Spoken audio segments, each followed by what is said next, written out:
Good evening, Cerritos residents and members of our community. I would like to call to order the Monday, March 23, 2026, 7 o'clock p.m. City Council Successor Agency regular meeting. The invocation will be given by Pastor Bob DeLeon, Calvary Chapel, Artesia, and the pledge will be led by Troop 72. Please rise for the invocation and remain standing for the Pledge of Allegiance. Pastor DeLeon. Good evening, Mayor, Council members, and all who are in attendance this evening. Bow your heads with me, if you would, please, in prayer. Dear Heavenly Father, I thank you on behalf of all who are gathered here this evening in the service and the support of the residents of Cerritos. Not only do we thank you for life itself, but also for the safety, health, and unity you continue to provide our community. Lord, we also lift before you the situation in Iran. We ask for your protection over those in harm's way, especially our men and women in uniform. Grant wisdom and discernment to our leaders, and extend your mercy and peace to the people of that region who are affected by this conflict. Father, we give thanks for our leaders of our city. We pray for continued wisdom for our mayor, each council member, and for the various city officials and city employees who are here tonight.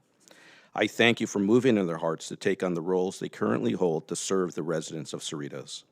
I ask that you work through tonight's agenda. As they work through tonight's agenda, you would grant them all the wisdom to govern and make good decisions that provide for the safety, health, and a sense of community for our residents, an ability to discern and anticipate what the true needs are for Cerritos, both known and unknown, confidence and courage in what they decide and what needs to be decided in the coming weeks and months. May our city council continue to work together in harmony, respect, and bipartisanship to ensure that what is in the best interests of our city's residents remains their top priority. And lastly, Lord, I pray that you would reward each of them with peace in their lives, joy in their roles, personal health, and blessings upon them, as well as all City of Cerritos employees who have chosen this vocation of serving others. It is in your great and holy name that we pray. Amen.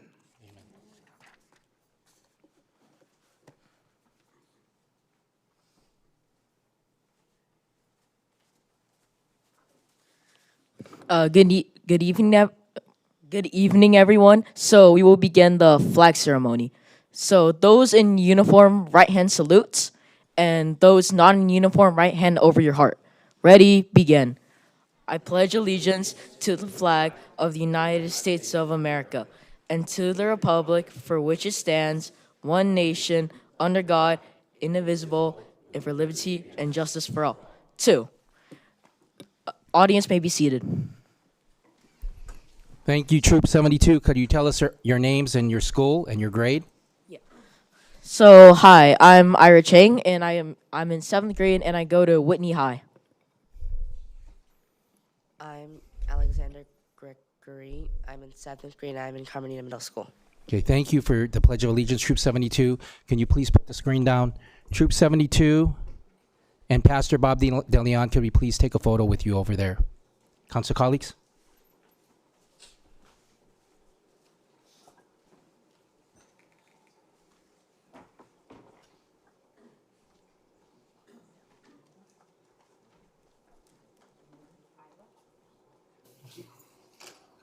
All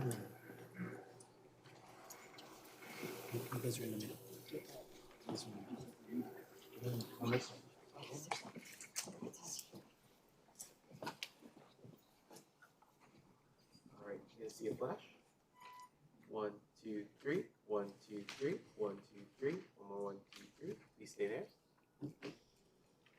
1, 2, 3. 1, 2, 3. 1, 2, 3. One more. 1, 2. Thanks. Thank you, Pastor. Appreciate you. Appreciate that. Pastor Paul, how are you? How's morning? Nice to meet you. Yes, thank you for being here today.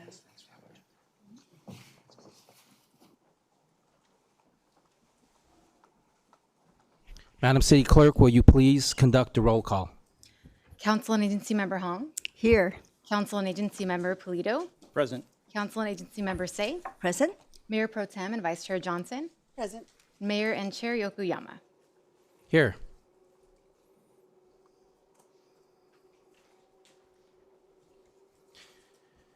The next item is 5A presentations.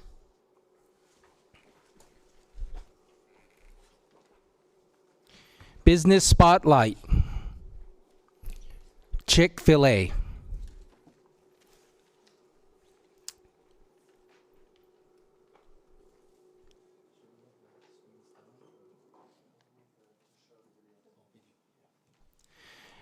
Founded in 1946, Chick-fil-A is a quick service restaurant headquartered in Atlanta, Georgia, known for chicken sandwiches, nuggets, salads, waffle fries, and beverages.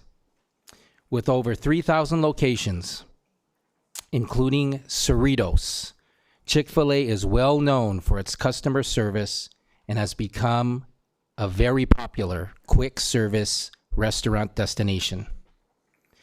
The Cerritos location began in the Los Cerritos Center food court in the early 1980s. I remember that. And moved to its current freestanding site at 18605 Gridley Road in 2007. Operating under a local ownership model, Chick-fil-A emphasizes community partnerships and consistent service. Chick-fil-A Cerritos is proud to actively engage with the Cerritos community through school fundraisers and local events, reflecting its strong commitment to the city of Cerritos. I now ask you to direct your attention to the screens as staff has prepared a video showcasing Chick-fil-A as this evening's business spotlight. Staff, let's play the video.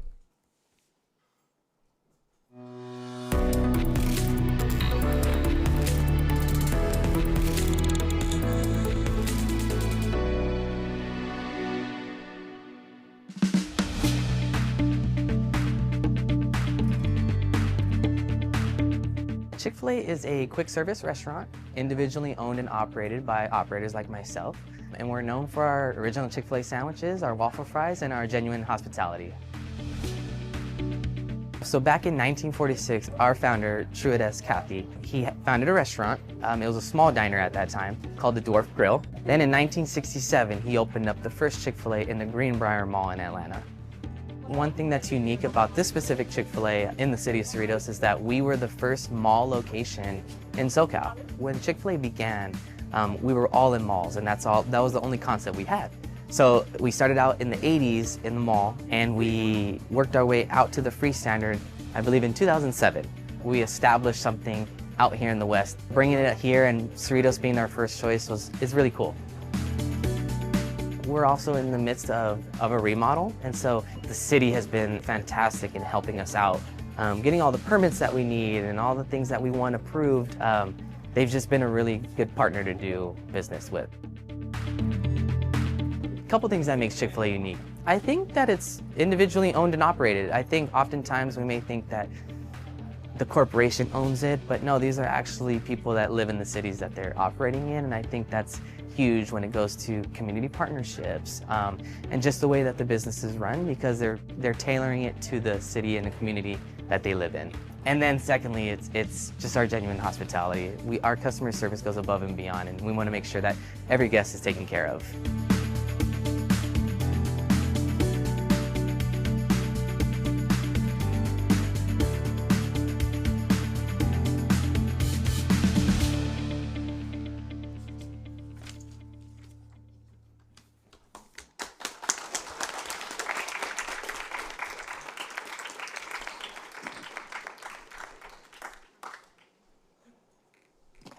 Okay, can I please have the star of that video, Austin Wiersma?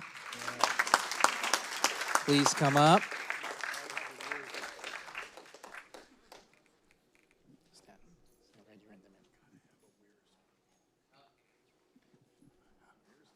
Okay, so this was our City of Cerritos Business Spotlight, and Austin Wiersma. I'm honored that for this month's Business Spotlight, the City of Cerritos and the Cerritos City Council is presenting this City of Cerritos proclamation to you, recognizing you for serving our Cerritos residents and visitors at Chick-fil-A Cerritos. Before I hand this over to you and we take the group photo, I'm going to give you the mic. Could you please tell us, about what is it like being the owner, operator of Chick-fil-A Cerritos? Hello, everybody. Again, my name is Austin Wiersma.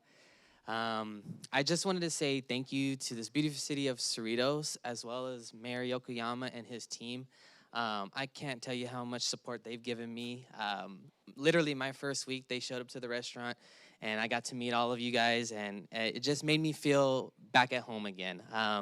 Cerritos holds a special place in my heart because my great-grandfather actually had dairies right where the Cerritos Mall is at, and he worked with a lot of cows, and now I get to work with cows,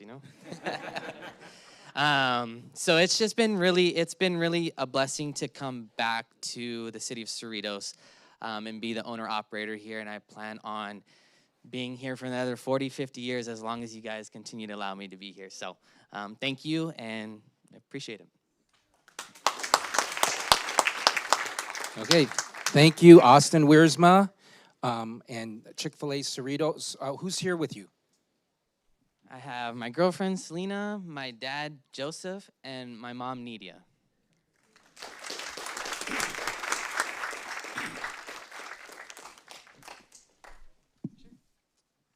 Okay, so can Austin's family come up for the group photo? Cerritos council members, can you join us for the group photo?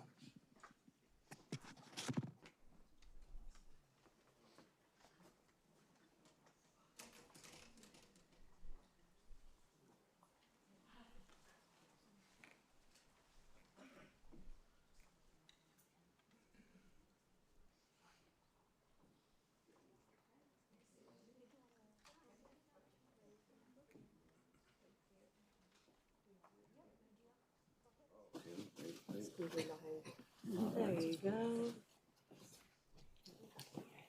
Can you see everybody? Yes. All right. Gonna see a flash. All right. 1, 2, 3. 1, 2, 3. 1, 2, 3. 1, 2, 3. Please stay there. 1, 2, 3. 1, 2, 3. 1, 2, 3. One more. 1, 2, 3. Yay, so thank you. Oh,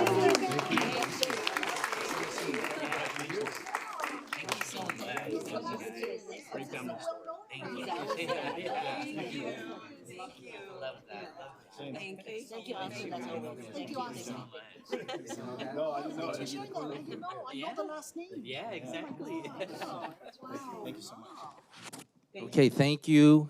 Thank you, Chick-fil-A Cerritos and Austin Wiersma. Women's History Month.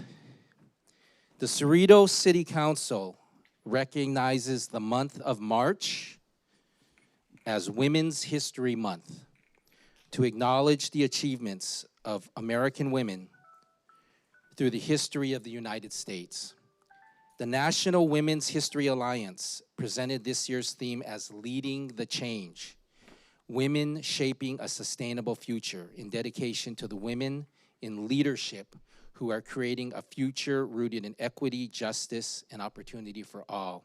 And I and the City Council is so honored to be recognizing tonight, in honor of Women's History Month, a group of women leaders who are shaping a sustainable future and creating a future rooted in equity, justice, and opportunity for all. And first, I would like to call up our Assemblywoman for the City of Cerritos, Assembly District 67, Sharon Quirk Silva. Will you please come up?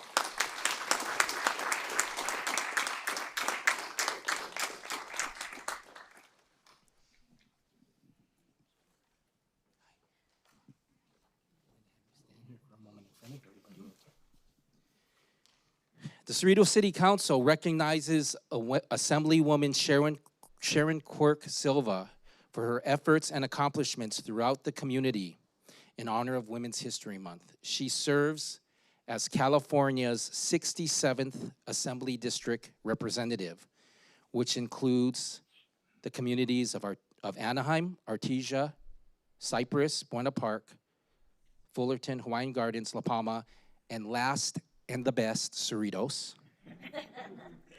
Following California's 2021 redistricting process, which took effect in 2022, Cerritos was added to the 67th Assembly District, and Assemblywoman Sharon Quirk-Silva has proudly represented the community since that time. The Assemblywoman is currently serving her 6th and final term in the California State Assembly. Assemblywoman Quirk-Silva currently serves as chair of the Assembly Budget Subcommittee number 5 on State Administration and is a member of the Joint Legislature Audit Committee and the Joint Legislative Budget Committee. She also serves on the Assembly Standing Committees on Higher Education, Budget, and Housing and Community Development. Prior to her service in the state legislature, she served in local government as a member of the Fullerton City Council from 2004 to 2012, including 2 terms as mayor. And for all of her years of serving the community, including serving all of us in Assembly District 67 in the state in the state capitol, the city of Cerritos recognizes Assemblymember Quirk-Silva with a Lifetime Achievement Award for her dedicated service to Cerritos and the region.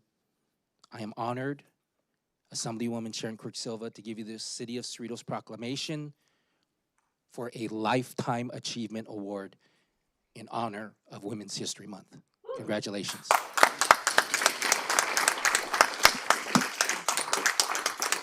And before I hand this to you, can you please say a few words about your leadership in Women's History Month and being our Assemblywoman? Good evening, everybody. Thank you so much for this recognition, and to the other women here tonight, congratulations. I just see public service is now almost my 20th year of public service, 12 years at the state and 8 years in government, but really before that being an elementary teacher, which is we are better as community members when we listen to one another and we try to find common ground, and too often that has eluded us in the last handful of years. And I think if you go to most of your friends and neighbors, they want their public safety available, they want their streets repaired, and they want us to be able to work together. So that would be my recommendation for the future, and it's something that I've tried to lean into as I've been an elected leader. Thank you. So thank you, Assemblywoman Sharon Quirk-Silva of Assembly District 67. You are our Assemblywoman, and the Cerritos City Council is honored to present you with this Lifetime Achievement Award and this City of Cerritos proclamation. Council colleagues.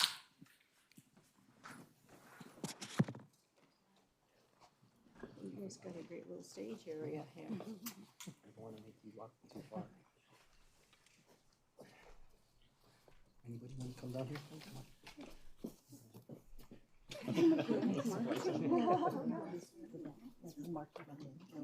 Okay.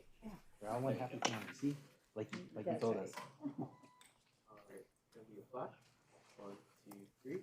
1, 2, 3. 1, 2, 3. 1, 2, 3. Please stay there.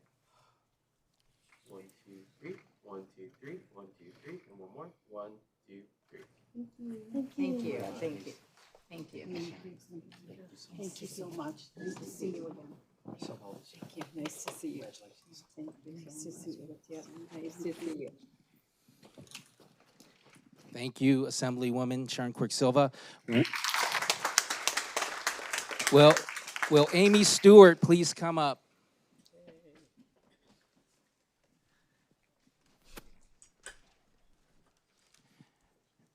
Amy Stewart, Bellflower Unified School District board member.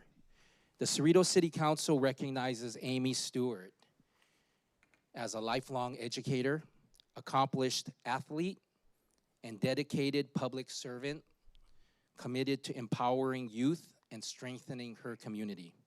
A graduate of Bellflower High School, she earned a Bachelor of Science in Kinesiology from UNLV and a Master's in Education from National University.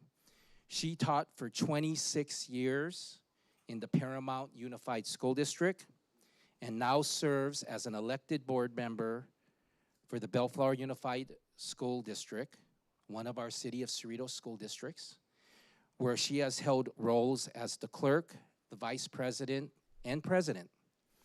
A standout athlete, Ms. Stewart is a UNLV Athletic Hall of Fame inductee. That's awesome.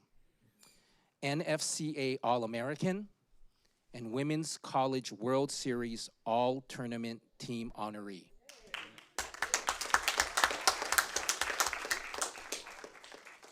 She led UNLV to a third-place national finish and competed professionally before later serving as a World Cup of softball commentator. Beyond her professional and athletic achievements, Ms. Stewart remains active in youth and community programs, including the Special Olympics and Cal Apps. As a mother and a mentor, she continues to inspire future generations through her leadership and service. Congratulations, Bellflower School Board member Amy Stewart.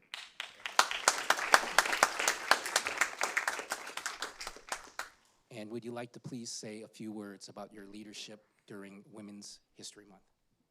Thank you. I'm so thankful to be here. What's really crazy is I can play in front of 10,000 people, but I'm more nervous standing up here in front of all of you guys. Go figure. I met Frank a few years ago, and I am so excited just to be partnering with all of your amazing team and you. We serve, if you don't know, about 1,000 students in Cerritos, and we serve about 40% of Lakewood and Bellflower. So we have a little patch here, and we are so thankful that we have just great relationships, great partnerships. Obviously, we want to do the best that we can for our students and for education. I love education. I still teach in Paramount, and I'm just so blessed to be here and to be here with all of you guys. So thank you so much for everything.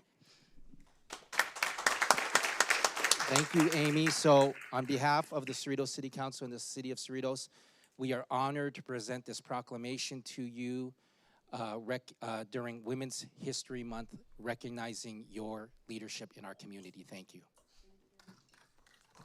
City Council colleagues, will you join me?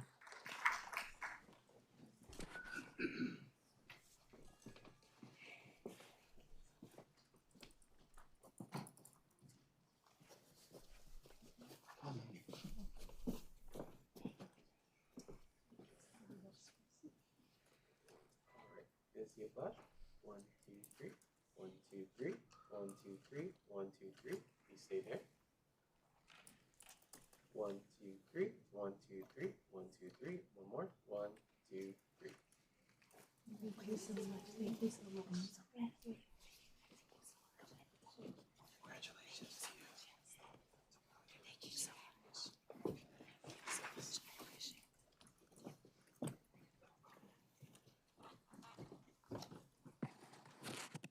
Don Green, will you please come up?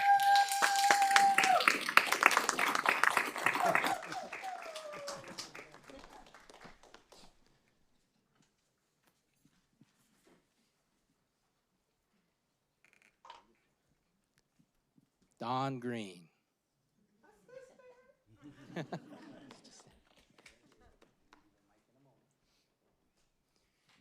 Don Green, President of the Board of Trustees at Cerritos College.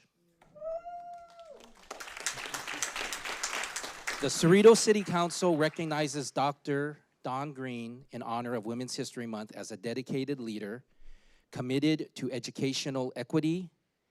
As president of the Cerritos College Board of Trustees, she brings more than 2 decades of experience in education with a career spanning classroom instruction, school leadership, and community-focused initiatives. Her work reflects a consistent mission to expand access, strengthen institutions, and empower students. Dr. Green's background includes service as an elementary school principal, assistant principal, community schools coordinator, and adjunct lecturer across both K through 12 and higher education. The breadth of experience enables her to approach education as a connected continuum, ensuring systems are aligned, equitable, and responsive to student and family needs. Guided by the belief that education drives community transformation, Dr. Green leads with clarity and compassion, remaining committed to fostering opportunity and advancing educational justice. Congratulations, Don Green, in recognition of Women's History Month.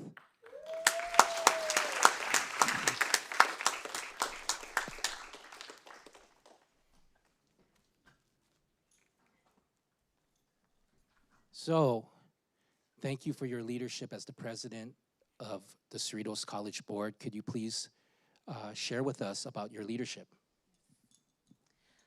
I want to start off by saying thank you. Thank you so much, Mayor and City Council members, for this recognition. I truly, truly appreciate it.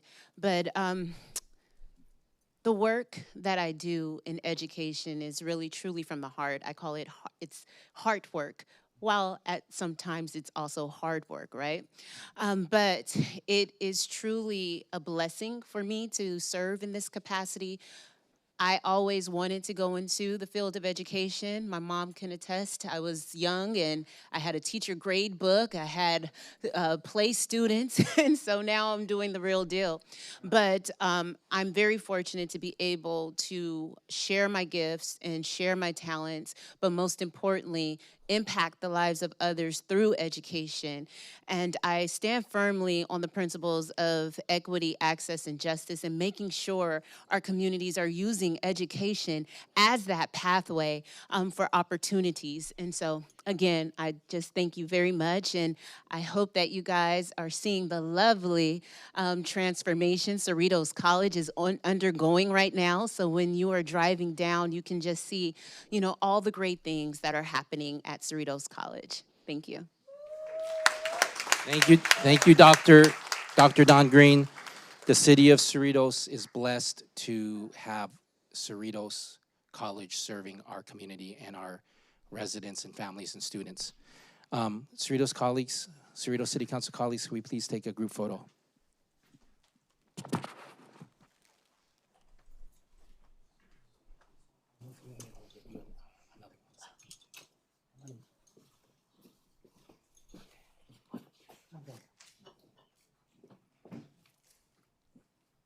All right. I'm gonna see a clap. 1, 2, 3. 1, 2, 3. 1, 2, 3. 1, 2, 3. Stay there. 1, 2, 3. 1, 2, 3. 1, 2, 3. And one more. 1, 2, 3.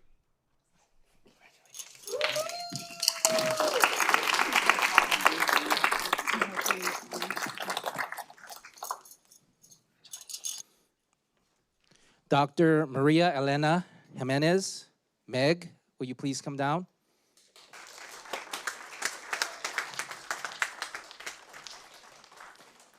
Dr. Maria Elena Jimenez, principal of Frank C. Leal Elementary School. The Cerritos City Council recognizes Dr. Maria Elena Jimenez, also known as Meg, in honor of Women's History Month for her nearly 30 years of service to public education. She currently serves as the principal of Frank C. Leal Elementary, leading one of the ABC Unified School District's largest and most diverse school communities. Dr. Jimenez holds a doctorate in organizational leadership, 2 master's degrees in education, and a bachelor's degree. A bilingual educator, fluent in Spanish, she is committed to ensuring all students and families have access to supportive and enriching opportunities.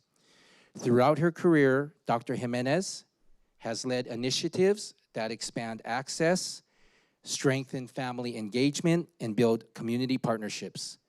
She previously served 15 years as principal of Nemis Elementary here in the ABC Unified School District. where her leadership earned numerous state and national recognitions. A strong advocate for educational equity, Dr. Jimenez is dedicated to mentoring future leaders, particularly young women and aspiring educators. She fosters inclusive environments that elevate student voice and empower students to become leaders and change makers. Congratulations for Women's History Month, Dr. Maria Elena Jimenez.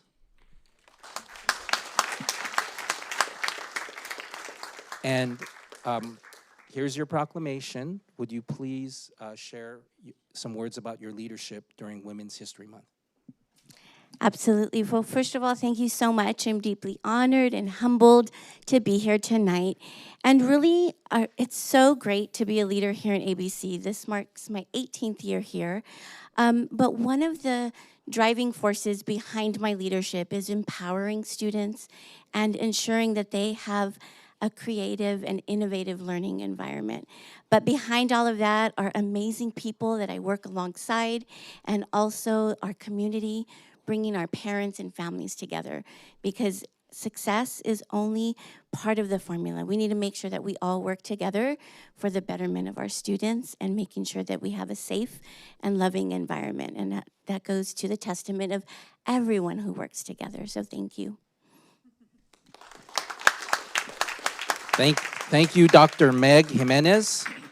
On behalf of the Cerritos City Council and the City of Cerritos, I'm honored to present this City of Cerritos proclamation to you, recognizing your leadership during Women's History Month.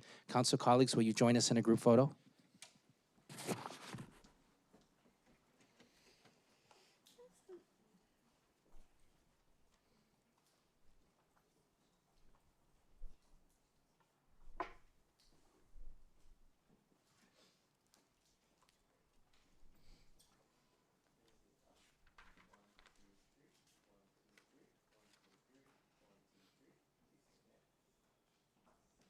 One, two, three. 1, 2, 3. 1, 2, 3. And one more. 1, 2, 3.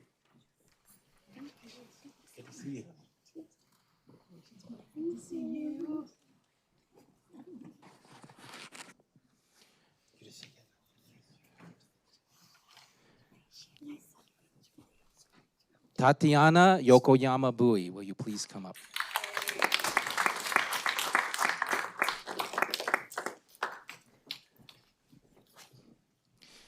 Tatiana Yokoyama Bui, good to see you. ABC USD School Board Vice President. The Cerritos City Council recognizes ABC Unified School District Vice President Tatiana Yokoyama Bui for her accomplishments and contributions in honor of Women's History Month. A lifelong Cerritos resident, she attended ABC schools from Whitman Elementary through Whitney High School, and later served as Student Bar Association President at Western State College of Law. In 2024, she was elected to the ABC USD School Board, where she now serves as Vice President. Deeply rooted in Cerritos, Ms. Yokoyama Bui has demonstrated a lifelong commitment to service, including her tenure on the Cerritos Planning Commission from 2013 to 2020, where she served as chair from 2016 to 2018. As a school board leader, she advocates for safe, supportive learning environments and encourages students, especially young women, to pursue their goals, while continuing to mentor youth through speaking engagements. Drawing from her professional experience as an attorney, she is a strong advocate for female professionals and working mothers, emphasizing the importance of balancing career, family, and personal fulfillment. Congratulations in honor of Women's History Month, Tatiana Yokoyama Bui.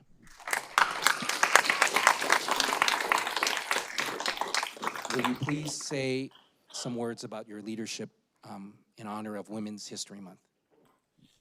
Thank you so much. And it's an honor to receive this recognition from my hometown, a city I grew up in, and now I'm able to serve. Many of our students in the ABC School District are from Cerritos. And I see them when I visit schools, when I go to events. I look at them, I want to hear their insight, I want to hear their thoughts on the school. And something I love is continuing to inspire them. I was always told the sky's the limit. I was never given any cap on what I could achieve. And I want all our kids in ABC and our community to know they have the ability to do whatever they can as long as they put their minds to it.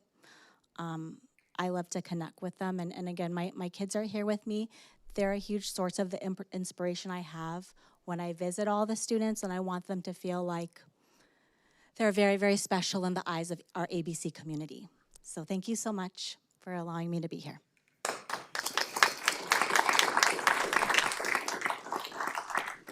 Who's here with you? Oh, I do want to recognize, I do have my husband, Vince, my son and daughter, Keanu. Keanu's on video right now, and my mom, dad, and sister, Nicole. So in honor of Women's History Month, I'm honored to present you with this City of Cerritos proclamation from the Cerritos City Council. Thank you for your leadership in our community. Council colleagues, will you join us? And then we're going to take a group photo with Tatiana, and then if the family can join us for a second group photo, if you can be ready.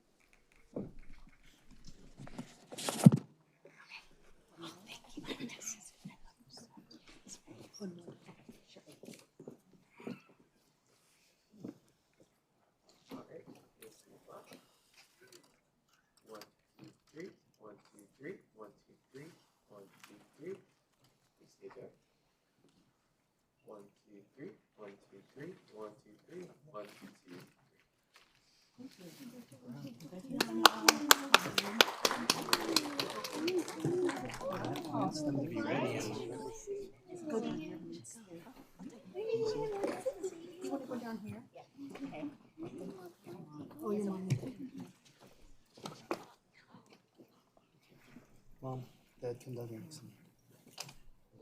Auntie, go ahead. There you go.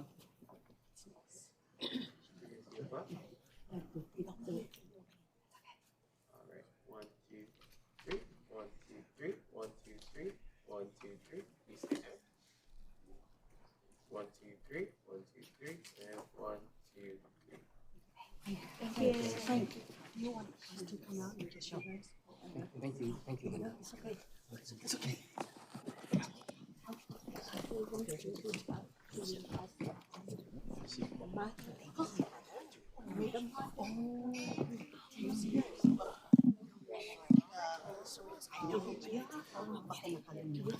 Club Kaibigan, will Chloe and Annabelle please come up?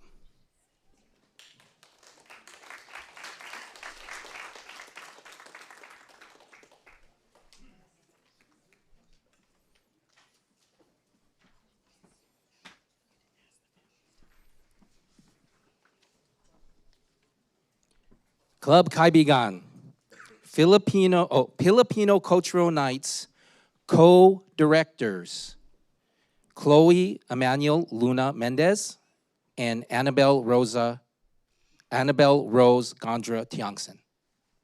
The Cerritos City Council recognizes Whitney High School's Club Kaibigan members, Chloe Emmanuel Luna Mendez and Annabelle Rose Gondra Tiangson, co-directors of the organization's Filipino Cultural Night. This signature event plays a vital role in advancing Club Kaibigan's mission to promote awareness and appreciation of Filipino culture, celebrate traditions, and challenge stereotypes by uplifting positive representations of Filipino youth. Through their leadership and dedication, Chloe and Annabelle exemplify the enduring Pinoy spirit and reflect the bright, united future of the Filipino-American community and the ABC student community in Cerritos. Thank you for your leadership at Whitney High School in Club Kaibigan in putting on, it was the 39th, putting on the 39th Filipino Cultural Night, Chloe and Annabelle. And I will give you guys the mic so you guys can say a few words about your leadership over at Whitney High School. Good evening. I would just like to say thank you. I'm so honored to be given this recognition and this opportunity. I would like to say thank you to the Cerritos City Council, especially as throughout the busy PCN season, they gave us the opportunity to practice at the Cerritos Civic Center Amphitheater, whether it be on Saturdays or after school on weekdays. And it's just been an honor to be able to represent my Filipino culture, not just with other Whitney students, but as well with the whole ABC Unified School District. And I thank you.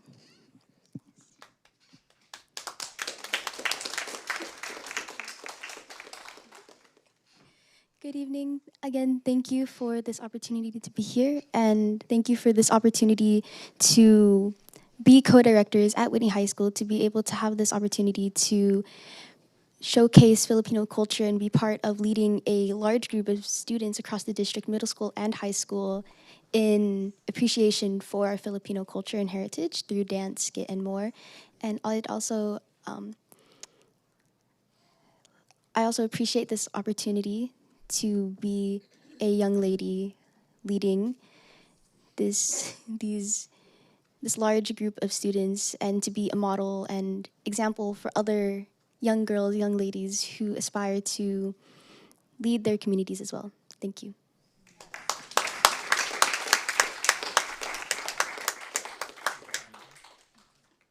So Chloe and Annabelle. So PCN 39, right? Okay, PCN 39 was earlier this month. How many shows did you guys do, and how many students participated in the shows? We had 3 shows, one on Friday evening and 2 on Saturday, March 6th and 7th. We had 2 shows on Saturday, one matinee and one evening, and there were under 180 students from across ABC Unified School District that participated, from Whitney, Cerritos High School, Artesia, just all around the district. Thank you. So I'm honored on behalf of the Cerritos City Council, Annabelle, to present you with the City of Cerritos proclamations from the Cerritos City Council, honoring your leadership during Women's History Month. Thank you. Council colleagues, will you join us for a photo?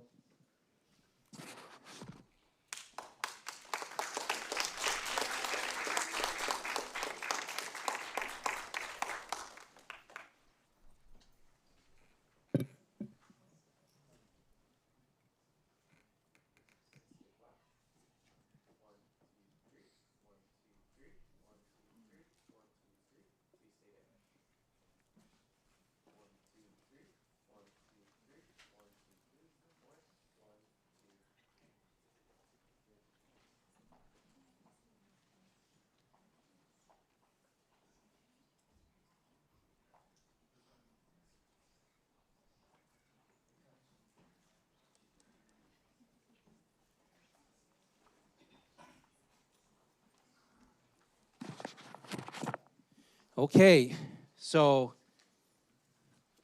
if you can tell, I am very excited about Women's History Month. And I'm so thankful that we celebrated here in Cerritos the awesome breadth and diversity of women leaders we have in Cerritos. So thank you, Cerritos community. But now I want to recognize some champions. We have some champions here with us tonight. Cerritos High School 2026 CIF Southern Wrestling Champions. Will Isabella Ceremonial please come up?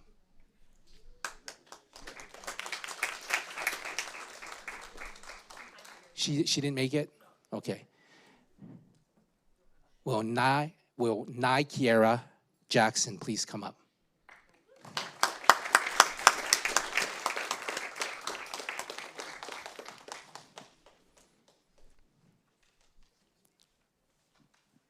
Kiera Jackson, 2026 CIF Southern Wrestling Champion. The Cerritos City Council recognizes Kiera Jackson on her 2026 CIF Southern Section Wrestling Championship. She delivered an impressive season with 33 wins, earning her second league championship and qualifying for Masters for the second time, while finishing among the top 12 wrestlers in Southern California.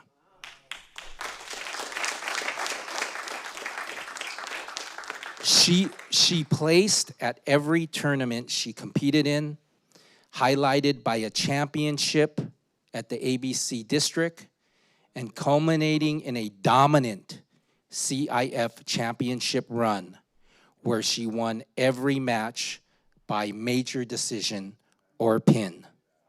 Congratulations.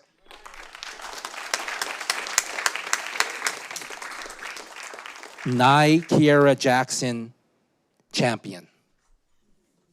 Can you tell us about what it's like to be a champion?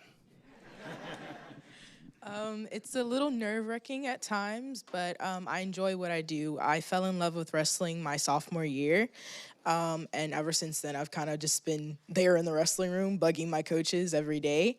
Yeah, besides that, I love winning, but honestly, it's just about the sport. Okay, it makes me want to get up in the morning to wrestle. It makes me, want to be better.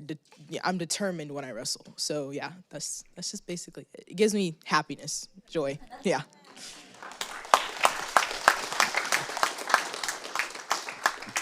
So thank you, Kiera Jackson. City Council colleagues, could you please take a photo with us? And if her family could be ready right here to take a group photo with us.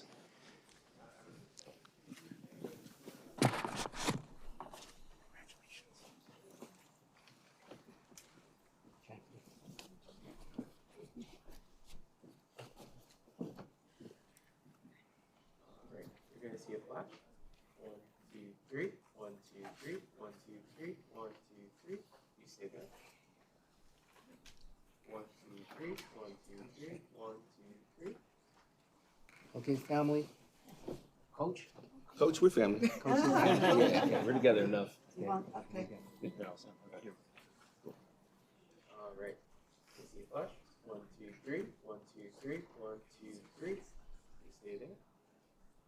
1, 2, 3. 1, 2, 3. And last one. 1, 2, 3. Thank you, Coach. Thank you very much. Thank you. Good to see you. Dad or uncle and coach? I'm just a coach, but we're together so much. Thank you. Keep in touch, okay? Let me know about your successes over at Cerritos High School.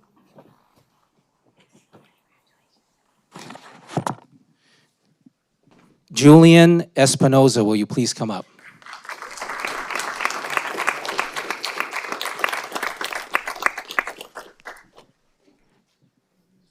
Julian Espinoza, champion. The Cerritos City Council recognizes Julian Espinoza on his 2026 CIF Southern Section Wrestling Championship. Julian Espinoza put together an outstanding 43-win season with 24 pins, highlighting a historic run to become Cerritos High School's first boys wrestling CIF champion in 41 years.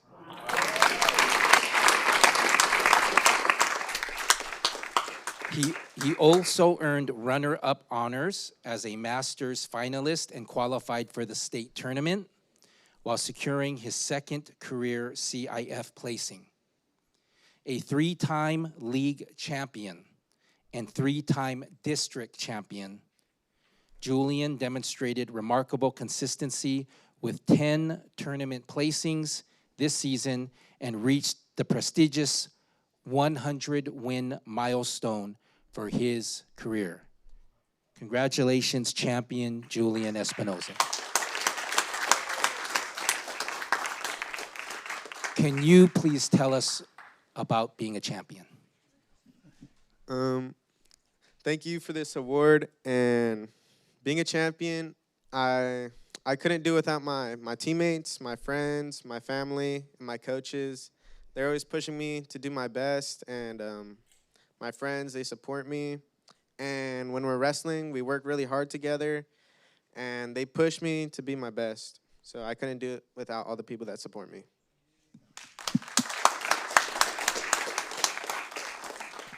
So congratulations, champion Julian Espinoza, on behalf of the Cerritos City Council and the City of Cerritos.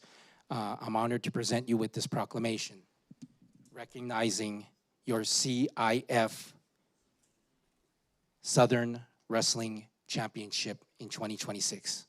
Cerritos City Council, could we please take a photo with the champion? And is your family here with you?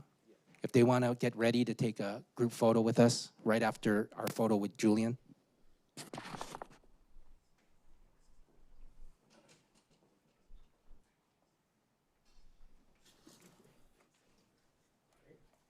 see it clap. 1, 2, 3. 1, 2, 3. 1, 2, 3. 1, 2, 3. You stay there. 1, 2, 3. 1, 2, 3. 1, 2, 3.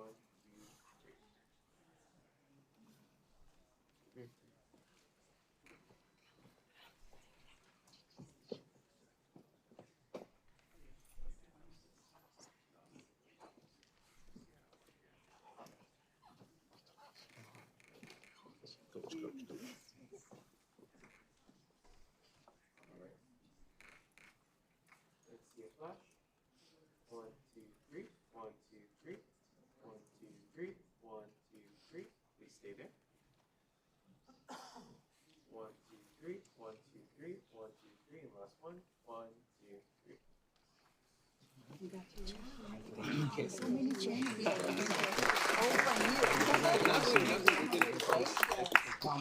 Thank you.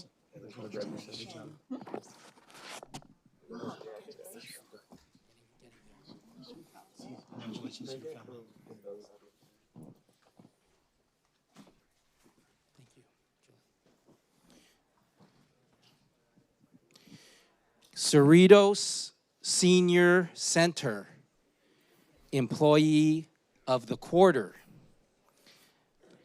Maximilian Zamora, will you please come up?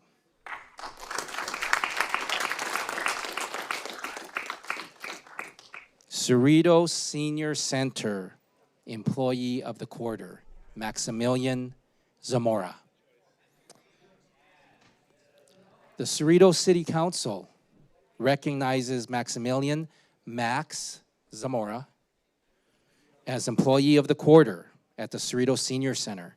Max joined the City of Cerritos in 2018 as a swim instructor at the Cerritos Swim Center and was promoted in 2022 to Community Services Leader 3 at the Senior Center. In this role, he supports daily operations, manages monthly calendars, oversees private weekend reservations, and assists with citywide special events. Max's professionalism, enthusiasm, and dedication ensure that operations and events run smoothly.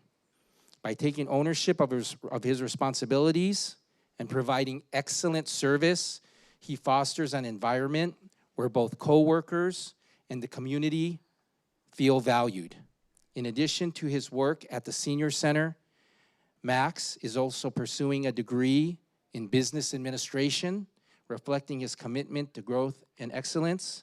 So for our employee of the quarter, Cerritos Senior Center, I'm honored to present you with the City of Cerritos proclamation. Your coworkers call you Max, but you know that I always call you Maximilian, always. That's how I remember this guy. So here's your proclamation, and then I'm gonna give you the mic if you could say a few words on what is it like to being the Cerritos Senior Center Employee of the Quarter. Thank you again, Mayor Okama and this administration. It is an honor working for the Cerritos Senior Center and Cerritos as a whole. Starting at the swim center, working with young kids all the way up to adults, teaching them swim lessons.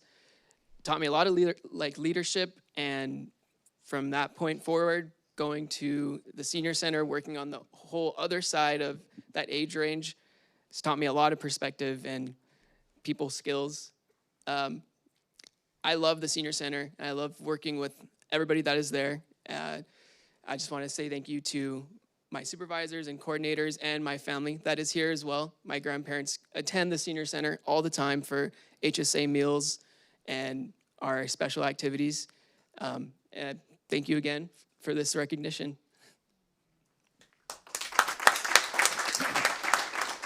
So on behalf of the City of Cerritos and the Cerritos City Council, I'm honored to present you with this proclamation recognizing you as Employee of the Quarter. Colleagues, will you join us for a group photo?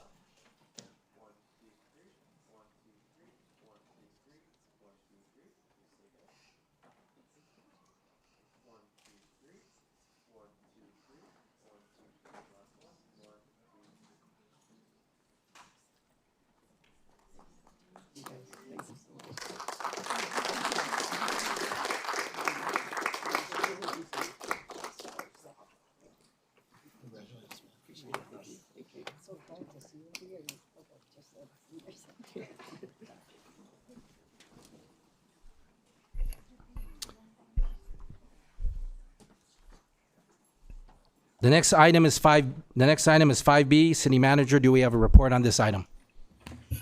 Yes, thank you. Good evening, Mayor, members of the City Council. For item 5B, I will defer to City Clerk Cindy Nava. Thank you, Mr. Lopez. Good evening, Honorable Mayor, members of the City Council. The item before you is consideration of City Council nominations for resident appointment for service on the city's advisory boards. There are currently 3 vacancies on the city's newly established City Celebrations Committee. Applications for service are available on the city's website and in the office of the city clerk and will be accepted until all positions are filled. It is now recommended the City Council open public comment on this item and nominate individuals from the eligible pool of applicants to serve for the remainder of this term through April 30th, 2027 for any vacant advisory board seat. Nominations are subject to the City Charter anti-nepotism law and majority approval of the City Council. The council may also defer nominations to a future meeting date or provide alternate direction. For appointments made this evening, I will administer the oath of office to any appointees in attendance at the appropriate time. All may be sworn in simultaneously after the nominations conclude. This would be at the discretion of the City Council. This concludes my report, and I am available to answer any questions the City Council may have. Thank you for the report. Do we have any questions from the council?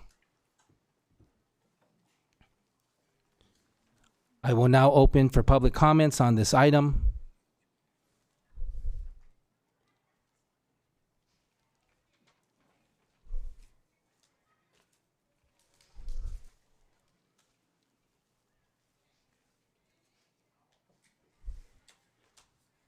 Are there any speakers on this item?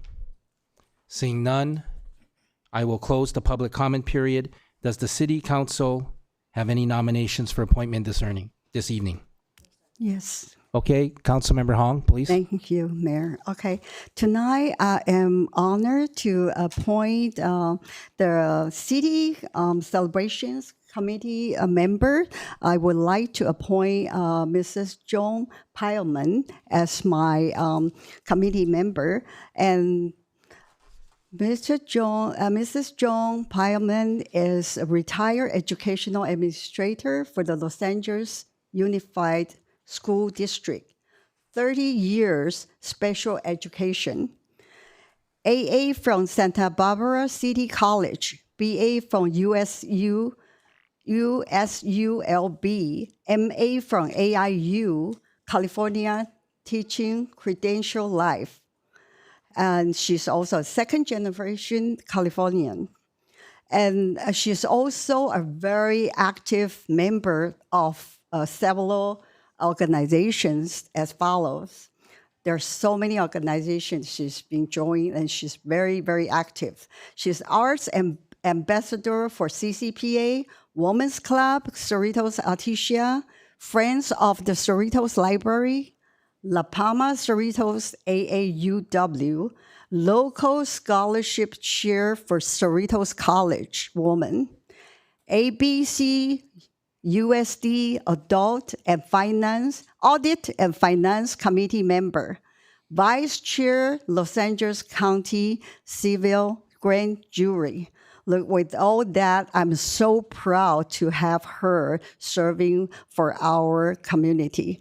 I would like to have Joan please come up for the swearing in when it's your turn. Okay, I'll second your nomination. Yeah, I'd like to make a motion for that. Thank Yeah, you. I'll second your nomination, and could we please vote on that?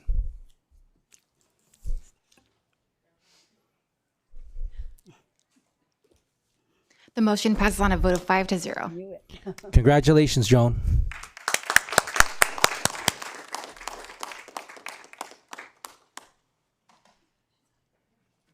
Councilmember Hong, could you, Joan?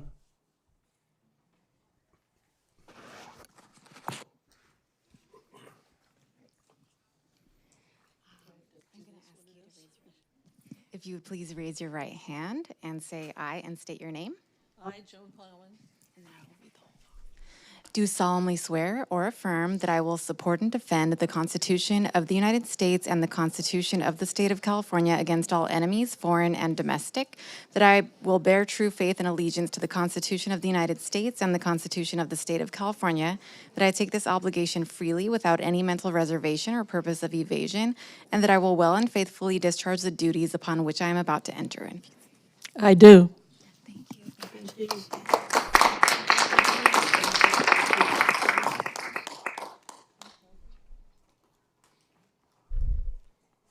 a flash? 1, 2, 3. 1, 2, 3. 1, 2, 3. Okay, council colleagues, let's take a group photo with Joan Plowman.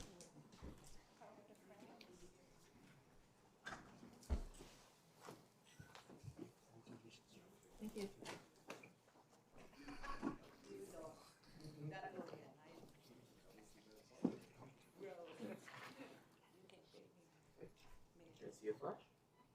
1, 2, 3. 1, 2, 3. 1, 2, 3. And 1, 2, 3. Please stay there. 1, 2, 3. 1, 2, 3. And last one. 1, 2, 3. Thank you. Congratulations on being a city official. Thank you. It's good to see you. Thank you. Thank you.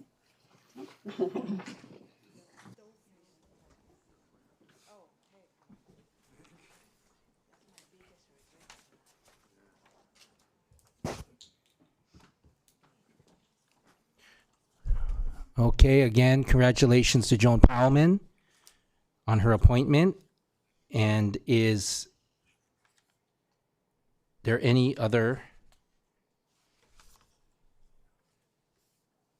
do the council members have any other appointments they would like to make?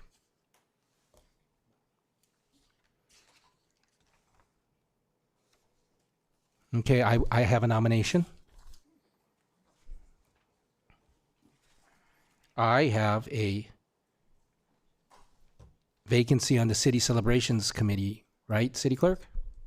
That is correct. Okay, so I would like to nominate longtime Cerritos resident, ABC dad, BSA dad, and businessman to the City Celebrations Committee. I'd like to nominate Emil Ali.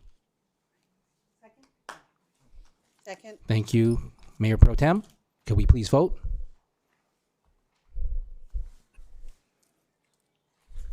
The motion passes on a vote of 5 to 0. Congratulations, Emil. Come on up.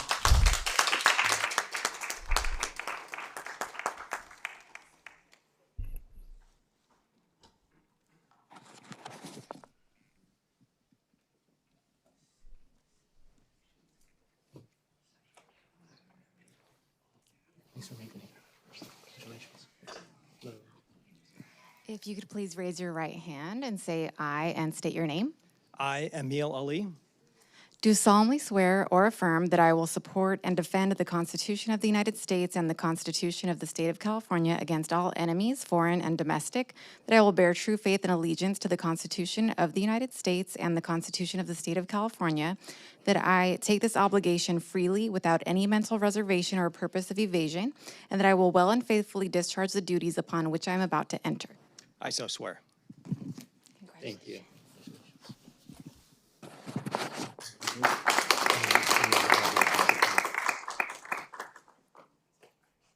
I see a flash? 1, 2, 3. 1, 2, 3. 1, 2, 3. 1, 2, 3. You stay there. 1, 2, 3. 1, 2, 3. Council colleagues?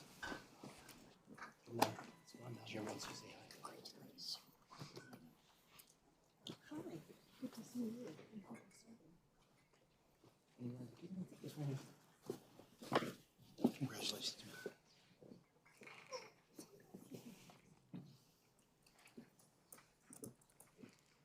All right. Can I see a flash? 1, 2, 3.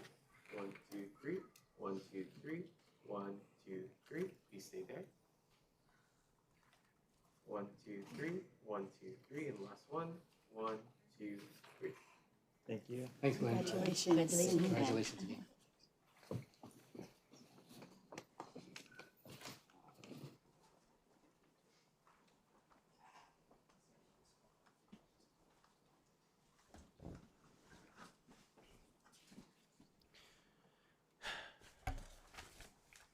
Item 6, public comments, mayor's comments on decorum. Thank you for your attendance at tonight's meeting. State law and our local rules do not support the use of profanity, hateful speech, or activity that disrupts the conduct of this city business meeting. If necessary, I will issue an initial warning and call for a recess to restore order. After that, the chamber may be cleared if disruption continues. The term disruption means any behavior that materially disrupts, disturbs, impedes, or delays the orderly progress of a public meeting, including but not limited to shouting, interrupting speakers, using threatening language, refusing to follow meeting rules, or causing a physical disruption. A disturbance or disruption also includes the definition under Government Code subsection 54957.95. The following comments pertain to all public comment periods on tonight's agenda. I will open public comments at the appropriate times on the agenda. Please be prepared to approach the podium and begin your comments at the time you are called. Public comments should be directed to the City Council and made only from the podium during your turn. Please respect each speaker and refrain from any disruptive behavior or speech during the comment time. Public comments will be limited to 3 minutes per speaker. Agenda item 6, public comments should be limited to items on the consent calendar, closed session, and items not listed on the agenda, but that are within the subject matter jurisdiction of the legislative body. Prior to the meeting, the City Council received full text, unredacted copies of the 6 written comments submitted by the deadline for item 6, inclusive of 4 comments for item 12. Requests for copies of written comments can be made to the office of the city clerk during regular business hours. I will now open for item 6 public comments. Okay, so first we have Curtis Forsyth, and then second we have Melissa Snyder. Hello, thank you very much. Instead of focusing on just the COVID issues that I was trying to focus on before, I'm actually going to simply point out that Gavin Newsom has made some comments towards some reporters that are independent reporters that he has openly said that have actually caused them to have danger to their life. So I've had enough. So here's 58 years of the coronavirus research, all the patents and vaccine research that they said was novel. Here's the Department of Defense, DARPA, Shows right here the gain of function studies all the way down to how they did it with the SARS-CoV-2 payment records, and that it was told by the DARPA administration that it was denied because it was gain of function research. All of this will be handed to you so you can look at it. Here's the 2014 through 2019 where Joe Biden pardoned Fauci for. Here is the exact payment records from, all of this will be handed to you. So this is the payment records that come from Peter Daszak, funneled through Anthony Fauci and EcoHealth Alliance, given to the United States government for gain of function study under a P3CO. Gain of function was paused in 2014. He used a thing called P3CO to manipulate around it. So this right here, if you'd like to see, is actually a signed Wuhan Institute of Virology document that comes from this right here with Peter Daszak, along with the United States University of North Carolina. His name is, okay, so Peter Daszak is on this again, but it's Ralph Barrick. Ralph Barrick developed the no-seum technique in order to develop putting inside a virus and creating a thing. So essentially, I know that I'm getting sidetracked because I'm stemming right now, so I apologize. I wish I would have asked for more time. So right here, it will give you the exact patents from 1965 where the initial start of the coronavirus was being studied. And right here, it will show you through gain of function in 2014, Fauci went around the moratorium and then actually studied all of these things and did this to society. He now lives in Italy because of what he's done. He's run and hide. The side effects that have been caused, I've given you. And now I'm going to, over the next few meetings, what I'm going to plan on doing is exposing that Gavin Newsom has literally lied and murdered my family through misinformation and lying. He came out with Kaiser saying that he was saving the people, and in the last meeting I showed you exactly that they lied. So Gavin Newsom has lied. He's manipulated. He's changed the way that things function in society by changing language. I don't appreciate the fact that he attacks independent journalists while he can't even support his own. I've asked to interview him. The man runs. He blocks phone numbers from my team members. He won't have anything to do with me because he's scared to death of being called out. So he's wanted to sue people. I'm standing right here. My name is Curtis Forsyth. I work at Not of Man. I own the Watchers News Reports. I have every single document if you'd ever like to go to court, and I'd appreciate it if that's what he would love to do, because I'd love to expose him and stop him from becoming president. Thank you for your time. Thank you, Mr. Forsyth. Okay, next we have Melissa Snyder, and then Gloria Polito, and then Daisy Legasca.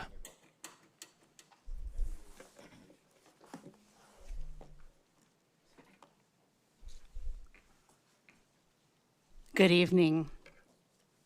My name is Melissa Ruralio Snyder. I'm a registered voter in the city of Cerritos and a proponent of the recall.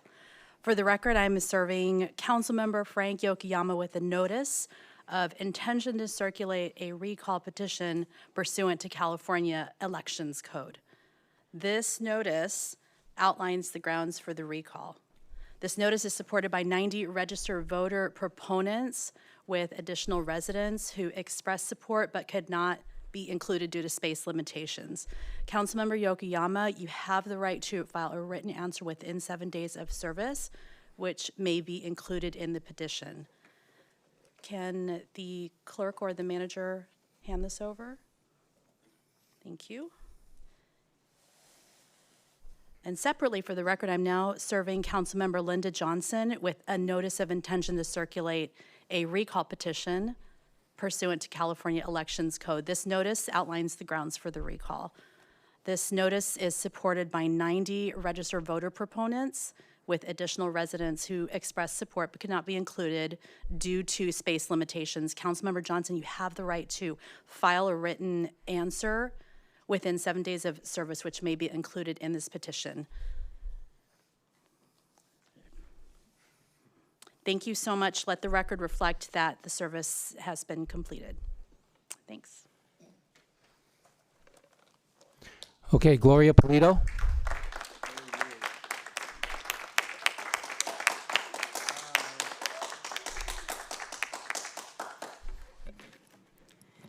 Good evening. My name is Gloria Perlas Polito, and I've been a Cerritos resident since 1979. I grew up in this community, and I'm married to Councilman and former Mayor Mark Polito. First of all, I'm here tonight to congratulate all the women that were honored, elected officials and community members that have contributed a lot to this community, and I'm glad that the city council and mayor has took the time tonight to honor them, and hopefully young women, young girls will follow their lead and accomplish the things that they have done as their role models. Secondly, I wanted to congratulate Mayor Frank Yogyama on his last meeting presiding as mayor. I've known the mayor when we were both at Whitney High School, graduated in 1986. He has accomplished a lot during this year. Being a leader includes making tough decisions that impact the entire community. And he is a homegrown product. He has remained in this community and raised his family and continues to serve. He's a true public servant, doing not only what's hard, but also what's right and just. And I wanted to thank you for all you do and wish you best of luck as you continue to serve this community. Thank you. Thank you, Gloria. Okay, Daisy Lagasca.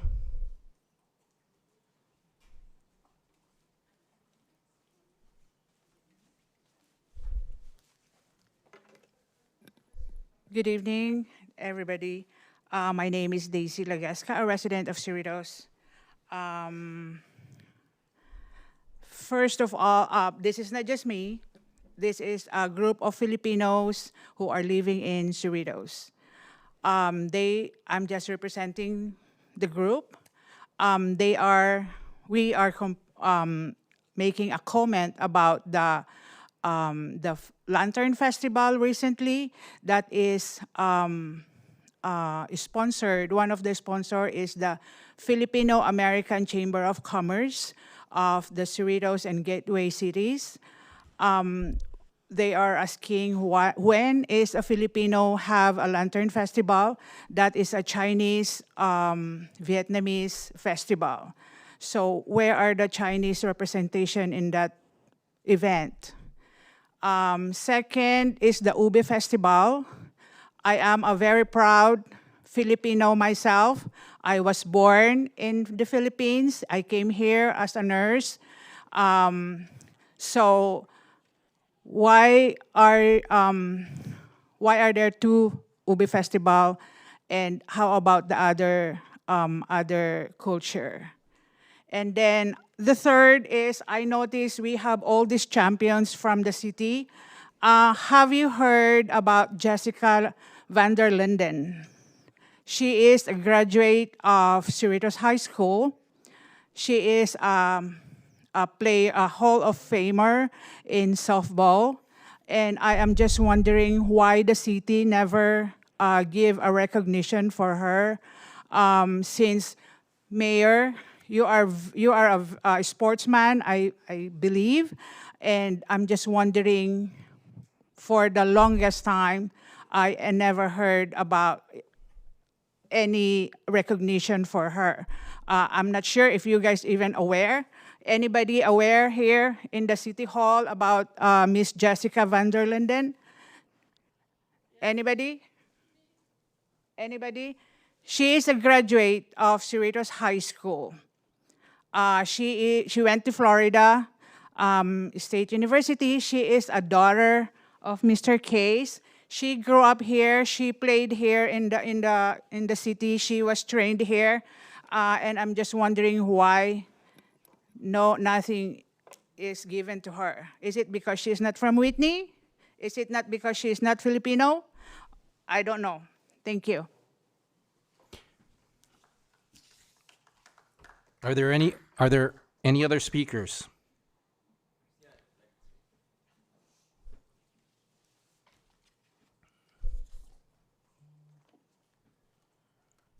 Okay, and then Joan Pileman will be next. I am Murali Vasudevan from Cerritos. I am very, very disappointed in the fact that Cerritos community has to finally serve notice of recall to Mayor and Mayor Pro Tem. It is not something to be proud of. I think we all should be ashamed of how we arrived here. And each of you have to ask yourself too, once you go home, why? What took us here?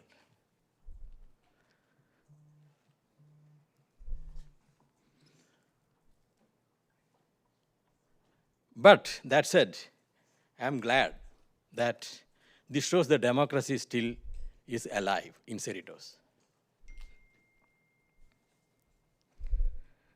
In fact, I talk to all of you, and I consider all of you as my friends, even though some of you may think that when I disagree with you, you treat it as a animosity, right? I don't do that.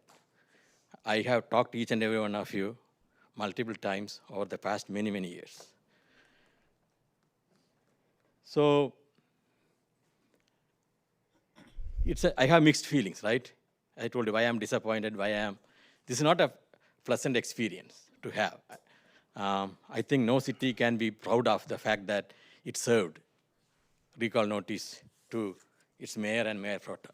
So it doesn't matter what happens from here.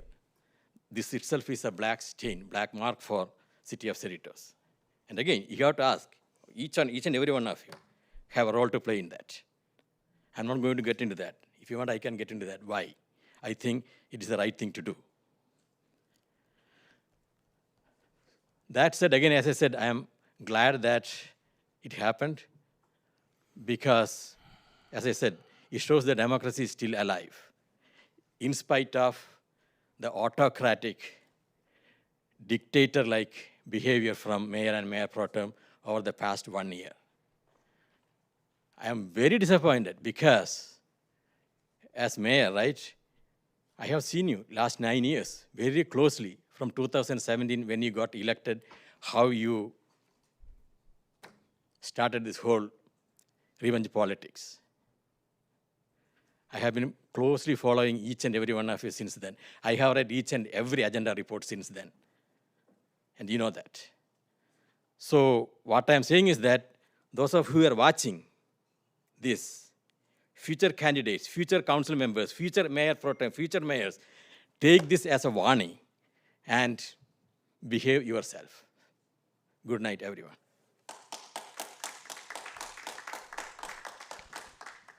Joan Palman.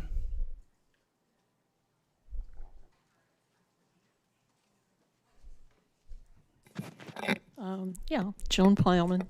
I live at a street now is called Sun Valley Way in Cerritos. I want to speak to agenda item 9B. This agenda item, I feel, should not even be... Joan, we're not on that item. This is item 6, public comment. Okay, can I just make a public comment then? You can make a public comment, but not about things that are on other agenda items Do you have any later in the meeting. idea what time we might get to that? I mean, you have the agenda just like all of us do. Yeah, thank you. Thank you, Joan. Anybody else want to speak about item 6, public comment? Seeing none, I will close the public comment period. Item 7, consent calendar.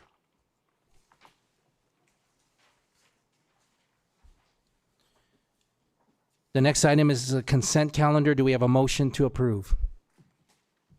Move to approve the consent calendar.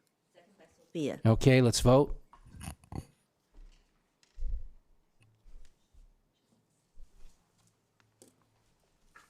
The motion passes on a vote of 5-0.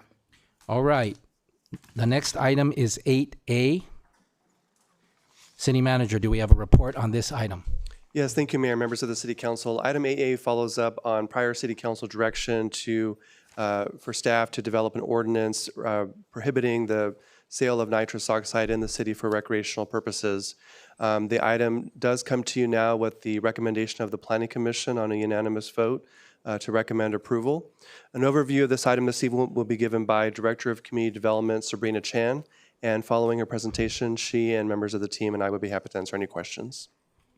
Thank you, Mr. Lopez. Good evening, Honorable Mayor and members of the City Council. The January 12th, 2026 City Council meeting, the City Council provided direction related to the regulation of nitrous oxide in the city. In response to such direction, and before you this evening, is Development Code Amendment 2026-2, a request to amend the municipal code to prohibit the sale, distribution, possession, and consumption of nitrous oxide for recreational purposes only in the city.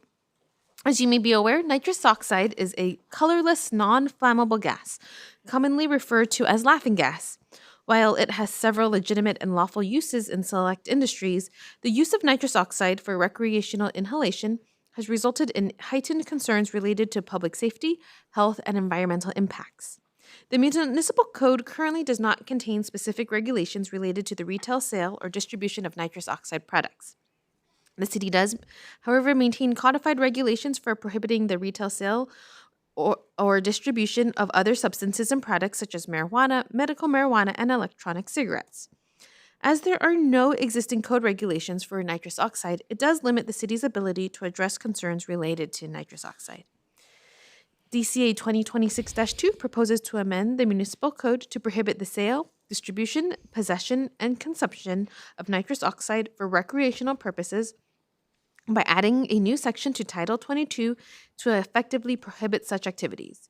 Furthermore, as tobacco retailers are more likely to vend nitrous oxide products, amendments to Chapter 5.35 of the Cerritos Municipal Code can help to proactively prohibit the sale of nitrous oxide products.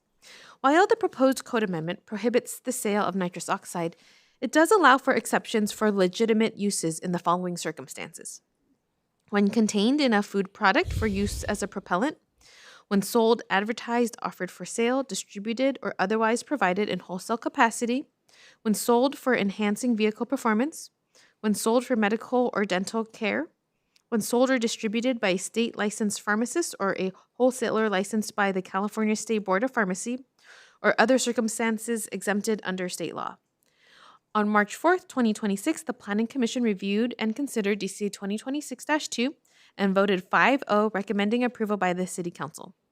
At this time, it is recommended that the City Council review and discuss the proposed code amendment, conduct a public hearing, waive full reading of and introduce for first reading an ordinance approving DCA 2026-2 to amend the municipal code to prohibit the sale, distribution, possession, and consumption of nitrous oxide for recreational uses in the city of Cerritos while allowing for legitimate uses to remain. This concludes my presentation. At this time, staff is available to answer any questions that the council may have. Thank you. Thank you for the report, Sabrina Chan. Do we have any questions from the council? Councilmember Hong? Not at this moment. Thank you. Thank you, Councilmember Say. Yeah, I do have two questions. First, in the healthcare district, nitrous oxide it's illegal medical uses right now. But however, I do see a lot of increasing seeing misuse of nitrous oxide on the medical settings, and this misuse can lead to serious health complication and such, including neurological damage and oxygen depression and long-term cognitive impairment. So I have two questions I'd like to ask the staff. Number one, how will the vendor compliance to be monitored for this case if we approve tonight? Thank you, Councilmember Say. Just to clarify, your question is how does the city anticipate How the compliance of the vendors? Compliance, correct. Oh, thank you. So should the City Council approve this code amendment tonight, and upon the implementation, city staff will reach out to prospective vendors by way of a letter and through spot checks and inspections to ensure compliance. Additionally, for tobacco retailer licenses, they are required to renew their tobacco retailer's license every year. As part of that renewal, they will be required to self-attest that they do not sell these prohibited products. My second question is, will there be inspections or enforcement check on this? Thank you, Councilmember Say. Through the city's business licensing process and code enforcement team, we will ensure that these regulations are continue to be complied with for Cerritos businesses. We have monitor on that. Okay, thank you. Thank you, Mayor. Thank you. Councilmember Polito, do you have any questions? No. Mayor Pro Tem Johnson? None at this time. Okay, I will now open for public hearing. and public comments on this item? Are there any speakers on this item? Seeing none, I will close the public comment period and the public hearing. Does the council have any additional questions or comments? Councilmember Say, do you have any questions or comments? I'm sorry. Yes, I am support approving the additional restriction under Exhibit 5, Section 5.35055. And I think especially adding the subsection on D, which is strengthens accountability for vendor and helps protect youth and vulnerable population for misuse. And I want to thank you, staff, for bringing this up. Thank you. Thank you. Do you have any questions or comments, Councilmember Hong? No, thank you. Do you have any questions or comments, Councilmember Polito? Anything, Mayor Pro Tem Johnson? Okay.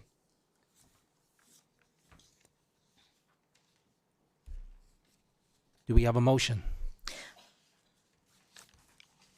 Move to approve? Second? Second. So it was moved by Mayor Pro Tem Linda Johnson, seconded by myself.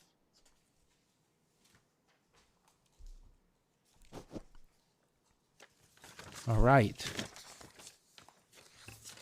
And the motion to waive full reading of and introduce an ordinance of the City of Cerritos approving Development Code Amendment 2026-2, a request to amend Title 5 and Title 22 of the Cerritos Municipal Code by amending Chapter 5.35 and adding Section 22.40.340 to prohibit the sale, distribution, possession, and consumption of nitrous oxide in the City of Cerritos, passed on a vote of 5-0. Thank you.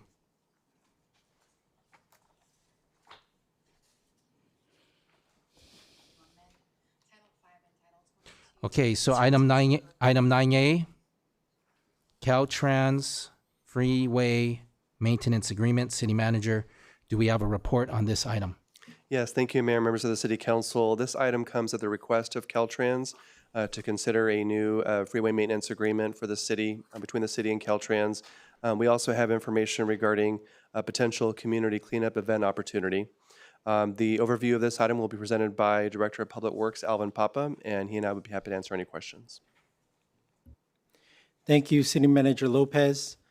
Good evening, Honorable Mayor and members of the City Council. This item before you tonight is a new Freeway Maintenance Agreement, or FMA, between the City of Cerritos and Caltrans, as well as seeking direction on a potential community cleanup event. The city and Caltrans have a long history of agreements dating back to the 1960s that define the maintenance responsibilities along our freeways. The proposed FMA updates and replaces these older agreements to reflect current freeway conditions, recent improvements, and current state standards. This update is also required in advance of the upcoming westbound SR 91 improvement project, which is being led by Metro. This will add a lane and improve ramp spacing to reduce congestion and improve safety along the corridor. Under the proposed agreement, the city will continue to maintain our local infrastructure within the freeway limits, including overcrossings, undercrossings, landscaping, and related facilities. The agreement also formalizes responsibilities for graffiti removal, encampment management, and permitting requirements. Caltrans will be responsible for maintaining the freeway itself. There is no direct fiscal impact associated with the agreement, as these activities are already part of the city's existing maintenance operations. In addition, city staff is seeking direction on coordinating a community cleanup event in partnership with Caltrans. This would be a volunteer-based effort to enhance freeway areas beyond routine maintenance. Caltrans would provide safety equipment and support, while the city would be responsible for coordination and, if needed, any traffic control. If the City Council chooses to move forward, traffic control costs are estimated to cost in the range of $25,000 to $40,000 for a one-day event and would be considered as part of the upcoming fiscal year budget. In summary, approval of the FMA clarifies the division of maintenance responsibilities between Caltrans and the city and supports the upcoming westbound SR 91 freeway improvements project. Additionally, this optional cleanup event provides an opportunity to further enhance freeway corridors through community involvement. And so with that, staff recommends that the City Council approve the agreement and authorize its execution and provide direction regarding the community cleanup effort. That concludes my report, and we are available to answer any questions. Thank you for the report, Alvin Papa. Do we have any questions from the council? Council member Say. No, I love it. Anything, Councilmember Hong, any questions? No, it's too early to ask more questions. Thank you. Okay, Councilmember Polito? Mayor Pro Tem Johnson? None at this time. Okay. I will now open for public comments on this item. Are there any speakers on this item?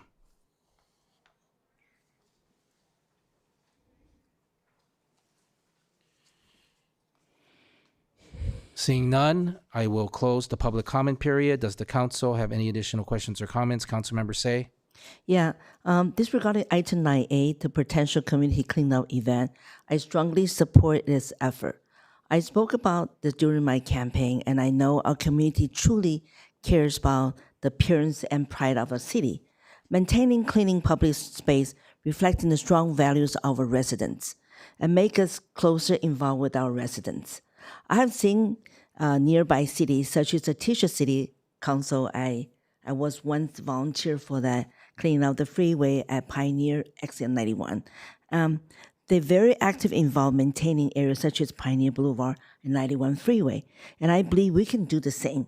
I look forward to helping recruiting volunteers, working with the staff and residents to support this meaningful community effort.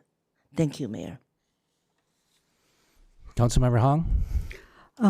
Yes, I think this is great. If we can all work it out, and then we can have volunteers. We can also encourage more volunteers and have maybe some other business entity to contribute for a lunch or drink, easy one for all the volunteer when they're doing the cleanup events. That would be a very good event for everybody, the community, to bring our community together and also help the whole environmental issue. Thank you. Councilmember Polito? Thank you, Mr. Mayor. I don't have any questions, but I just wanted to make some general comments. First, thanks to Mr. Kubert, Mr. Papa, Ms. Aguila, and Mr. Lopez for this report and presentation, particularly the thorough historical documents. I looked at this with great interest since I grew up here with the understanding that my father took part in the building of the interchange at the 91 Freeway. And so I've always had great interest in the upkeep of it. And it's highly used, as we all know. And we know that we've been making preparation for the expansion of it to allow for more capacity along the 91 Freeway. I was pleased to be able to serve on the Gateway City Council of Governments 91-605-405 committee. So I've been following this for quite some time. And when I had a chance, the opportunity late last week to have a discussion with City Manager Robert Lopez, I was very pleased that this was going to be coming before us. So at the appropriate time, I'd like to make the motion, Mr. Mayor, to approve this. Thank you. Second by Sophia. Okay, Mayor Pro Tem Johnson, do you have any questions or comments? Not at this time. Okay. Do we have a motion? Councilmember Polito? Move to approve agenda item 9A. Second. We have a motion and a second. Let's vote. The motion passes on a vote of 5-0. Item 9B, City Manager, do we have a report on this item? Yes, thank you. This item comes at the request of two members of the City Council to consider naming an intersection in the city. Overview of this item will be given by Deputy City Manager Ryan Carey. Thank you, Mr. Lopez. Good evening, Mayor and members of the City Council. The item before you this evening has been brought forward at the request of Mayor Yokoyama and Councilmember Hong to consider renaming the intersection at Shoemaker Avenue and Oakcrest Street in honor of Whitney High School's founding principal, Robert Beal. As noted in the report, as its founding principal, Mr. Beal played a key role in helping to develop Whitney High School into the nationally recognized college preparatory school that it has become. The proposed location at the intersection of Shoemaker and Oakcrest is immediately west of the school and qualifies as a geographic area under the city's naming policy.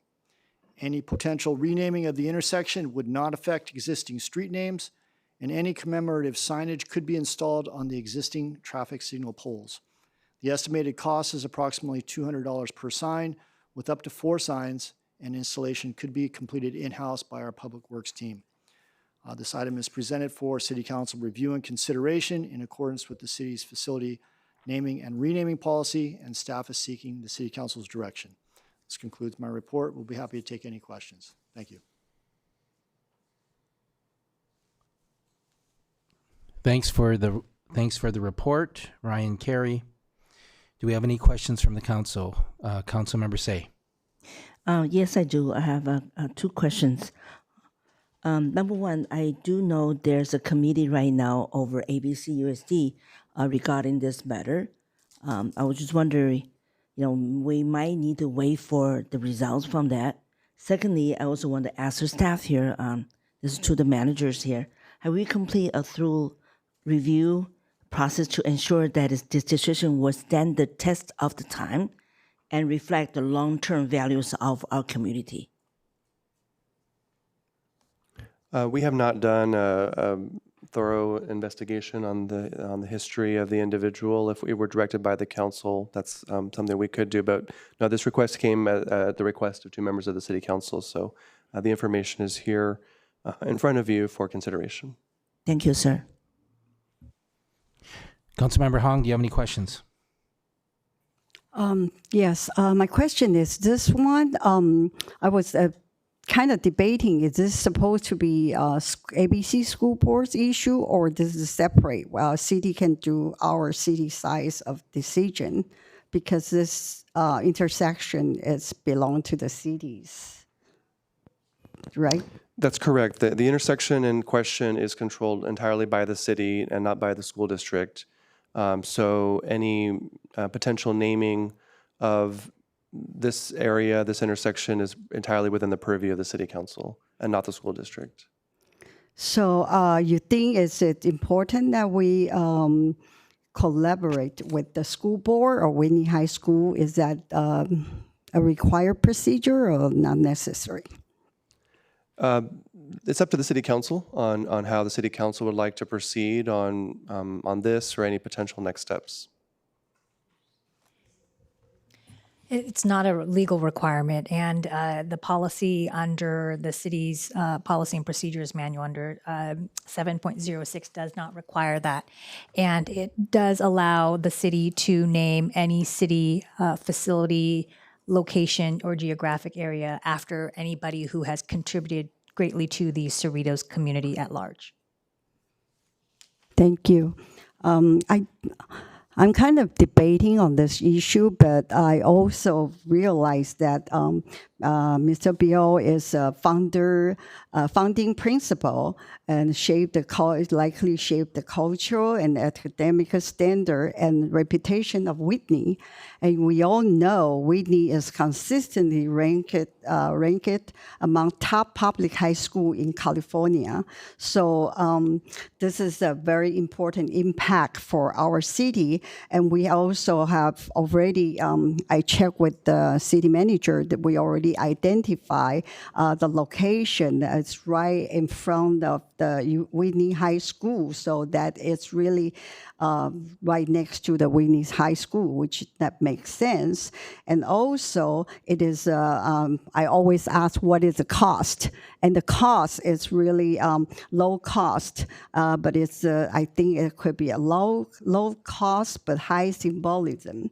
So This is what I'm looking at. City often owners, like educators, especially founding figures through streets or intersection naming, because I check around according the city have done a lot of good report comparing to other cities' policy, how they name the street or the park or building accordingly.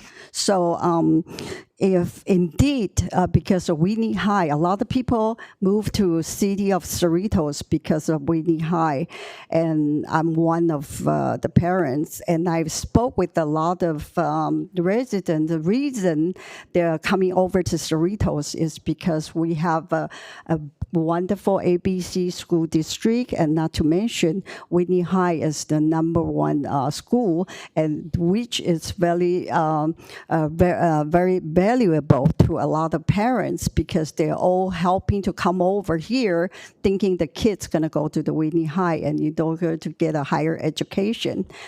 And for that, I really appreciate that. I'm all for the education. I think education is very important, and a lot of parents are always very concerned about this. And for this, I think this also make Cerritos housing value, increased. So this is a tough decision, but I see the pros, and cons, But the only thing is about the, why is not school boards doing it? I was kind of wondering, but, if the city have the chance and the right location with the right cost, I don't see what is the major issue, because if this is what can make our city more more standing up, and then people can recognize our city, and they will really come over because of the good education that we have in our city. That's my personal thought. Thank you. Thank you, Councilmember Hong. Councilmember Polito, do you have any questions? I don't have any questions at this time. I'll reserve my comments for after the public comment section. Okay, thank you. Councilmember Polito. Mayor Pro Tem Johnson, do you have any questions? Yes, I wanted to ask the city manager, have you reached out to the school district, and where are they at with their ad hoc committee for the renaming of a facility at Whitney High School? I did speak to the superintendent of the school district last week just to let them know that this was on our agenda, because it does talk about someone who's a former member of the school district staff. I learned that there is a committee in place to look at this for city school district facilities, but that they have not completed their process or conclusions. They haven't made any formal recommendations at this point. Okay. And I also hear from you, Council Member Hong, about collaborating with the school district. Perhaps maybe it would be prudent to collaborate with the school district on something to be named after Mr. Beal.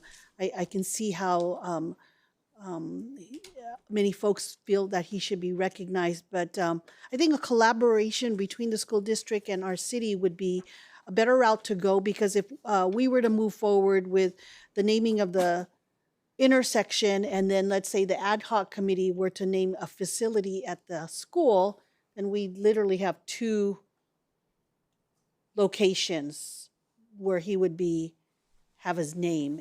And I don't know, I'm not keen on setting precedent on something like that, where we start naming after educators when I feel it's a school district issue. Thank you. Okay. Thank you, Mayor Pro Tem Johnson.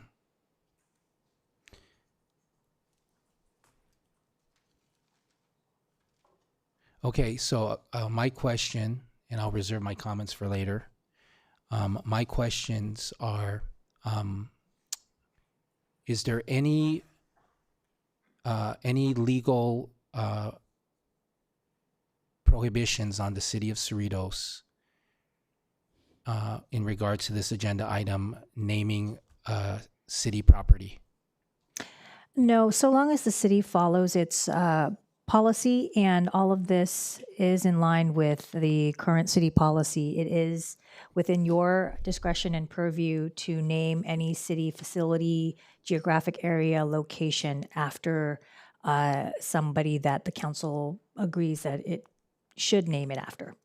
Okay. So it is allowed. Okay, so does, I've reviewed the guidelines. The guidelines are not restricted to former council members, is that right?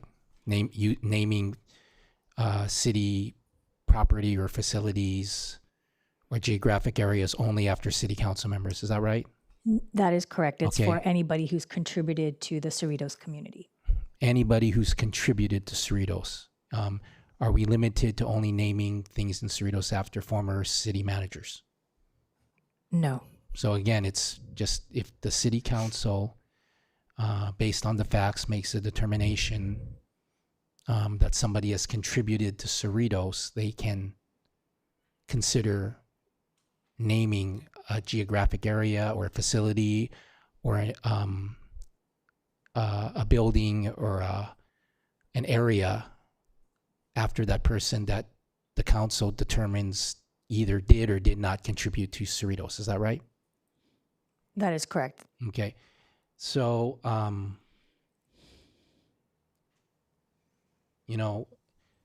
one thing that happens whenever the city council wants to consider recognizing somebody or something that matters to a part of the community, sometimes people feel that, well, what about this person or what about this community? But what about having an event like this? If we name this intersection after a person, the intersection mentioned in this agenda report, does that prohibit us from naming any other area in the city of Cerritos after any other person? No, there's no legal prohibition on that. So you've heard about what about this person? What about this? What about that? What about isms? What about isms? I've heard that a lot on the city council. In my 9 years on being on the city council, it's been a great 9 years. I'm so happy that I've been able to serve my city for 9 years. It's been such a blessing.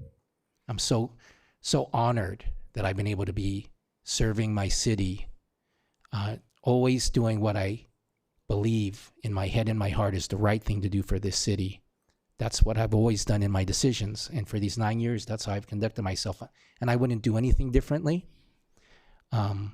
But I've heard a lot being up here about whataboutisms. So if people want to say, well, what about recognizing this person? Okay, you're talking about Principal Bob Beal, who founded Whitney High School, but why can't we talk about this person? The answer is yes, we can talk about that person. Whataboutism. Whataboutism shouldn't stop us from considering Bob Beal today just because there's people in Cerritos that like other people and want to consider another person for another thing in Cerritos. We can do that. Nothing's stopping us from doing that.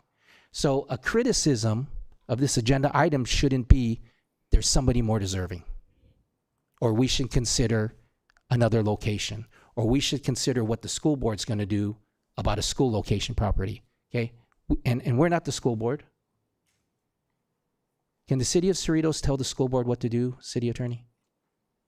Can the Cerritos City Council require the school board to do something in the naming of a school facility? Not with respect to the naming of the school facility, no. So what we're doing here today is what is within our control. So is this agenda item, city attorney, about what the city council has the authority to consider and do and control? That's what this agenda item is about. Is that right? Yes, it's what the city council wants to do with the intersection. Can the school board name anything that's city of Cerritos property? No. Okay. So we're at least in the right room for this intersection, right? This is the right room, not the ABC school board over on Norwalk, right? Correct. Okay. So again, whataboutisms? It's like, I'm glad to consider naming city property, city areas, city buildings, city geographic areas after deserving individuals who contributed to Cerritos in a meaningful way that matters to people. And that's what the guidelines generally say, the gist of the guidelines. Is that right, City Attorney? Yes, it's somebody who's contributed to the Cerritos community. And does it restrict it to former council members and city managers? You already said no. Right? Yes. Okay. So yeah, so this whataboutisms, it's just like, I remember hearing this when we were talking about sister cities. Okay? What was so annoying about that is when this city council considered having a sister city in the Philippines. And people came and started yelling, what about? What about this country? What about this country? What about this country? First of all, nothing's prohibiting us from considering other countries. Okay? We considered the Philippines. And City Attorney, is there a cap on the number of sister cities that the city of Cerritos can have? No, there is not. There's no cap. So all these people that came and complained, what about isms, when we were considering the Philippines as a sister city, what about this country? What about this country? Well, we considered, this city council considered the Philippines. We voted to approve the city of San Carlos as our Philippine sister city, and now that's an additional sister city. The haters who complained about having the racists who complained about having the city of Cerritos having a Philippine sister city, didn't even bring up the fact that that's our fourth sister city now. Is that right, City Manager? Is that our fourth or our fifth? I believe it's the fourth. We'll confirm. I think that's our fourth sister city now. That's our fourth sister city, but the haters and the racists were complaining about the city of Cerritos having a Philippine sister city. And then on top of that, nobody's come in and asked about having another sister city after that, even though they were complaining about the city of Cerritos having a Philippine sister city. So City Manager, have you heard any requests from a council member or a resident about having another sister city since the Philippines? I've had preliminary discussions with other community members, council members about other possible sister city opportunities. And but nothing to represent I've yet. talked about having other sister cities as well. And again, City Manager, a City Attorney, we can consider additional sister cities, right? Yes, you can. Okay, so when somebody complains about the Philippines becoming a sister city because they want a different country to be the sister city, did the Philippines sister city stop us from considering other sister cities? City Attorney? And not to my knowledge. Okay, great. So considering Bob Beal, does that, whatever the decision is tonight, and if we were to approve him to be naming the intersection after him, does this stop us from ever considering naming another part of Cerritos after another person? No, they're independent decisions. Oh, okay. And are we required to wait for the school board to do something? No. No, we're not. Okay, those are my questions for now. I will now open for public comments on this item. I will open for public comments on this item. If you'd like to sign up for public comment, you can. So first we have Kirit Chauhan, and then Joan Pileman, and then Celia Spitzer.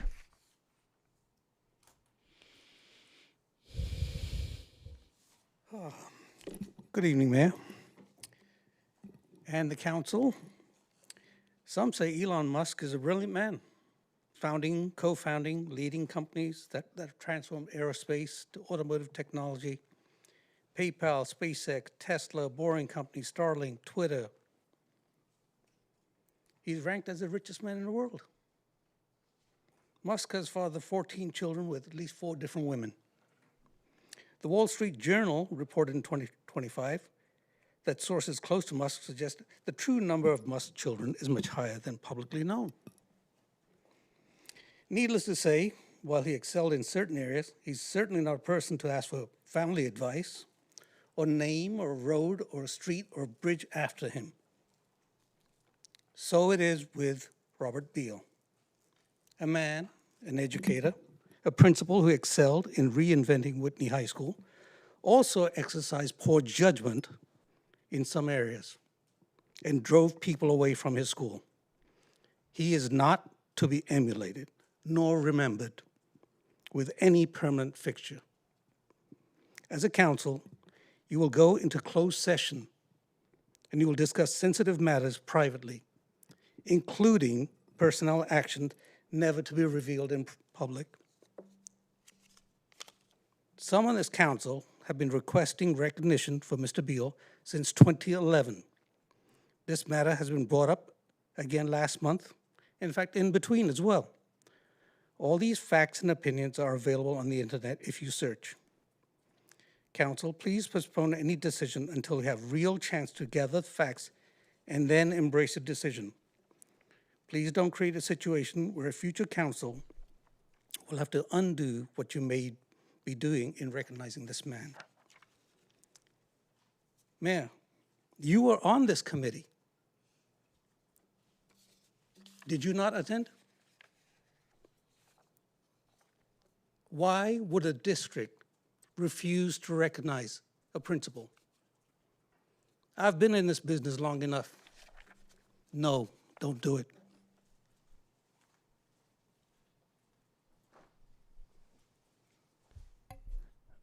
Joan Palin.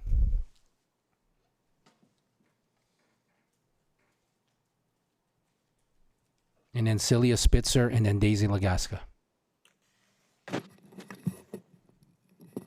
Joan Palin. Thank you, Joan, for waiting. You're welcome. I find it really curious that this particular topic is before this council, when this council has three, which is in the majority, graduates from Whitney High School. And I'm assuming that the three that sit on... I can't let you continue on that point. Are you... The only graduates on Whitney High School is Mark and me. All right, I stand corrected. So there's not three council members that graduated from Whitney High School. Okay, go ahead. I stand corrected. And I'm assuming, again, you can correct me, that Mr. Beal was the principal at that time when you attended Whitney High School. Since you're asking me, I will answer yes. He was my principal. I knew him personally. I know that man. Okay, somewhere around December 3, he was removed as principal at Whitney High School. And he came to the elementary school where my daughter attended, called Carver Elementary School. And there was a backstory to every story on a person. And I don't know whether you have explored anything that Mr. Beal did after he left Whitney High School. He was not the founder of that high school. The Board of Education founded Whitney High School and changed the direction of the offering at Whitney High School, which was in itself a little bit controversial, but I'm not going to go into that. So part of the problem that was raised when he was principal at Carver was the setup of the kindergartens. At that particular time, kindergartens were half days. And so a parent wanted to see what her daughter's kindergarten looked like. And she went to the AM kindergarten, and it was all boys of color, Black, Hispanic, and Asian. She visited the PM kindergarten where her daughter, I'm assuming, was attending, and it was all girls, all white. So we investigated that, and as a parent at Carver at that particular time, I was also on PTA, and my daughter was in the upper grades. So I have headlines. Principal gets replaced December 27th, 1991. Principal Carver racial rift resolved because the district went into the school and reorganized those kindergartens. Also, he was using some assessments on kindergartners for placement in a kindergarten class. It was very decisive. There were a lot of parents, because Shadow Park was brand new. They thought their kids were going to go to Leal, but they came to Carver. And they had money behind them, and Mr. Beal used that as an incentive to do some very different things. And it left a very bitter taste in my mouth as a parent, even though her education there was supreme through the ABC district, and she is now a doctorate of sociology. Thank you, Joan. Celia Spitzer.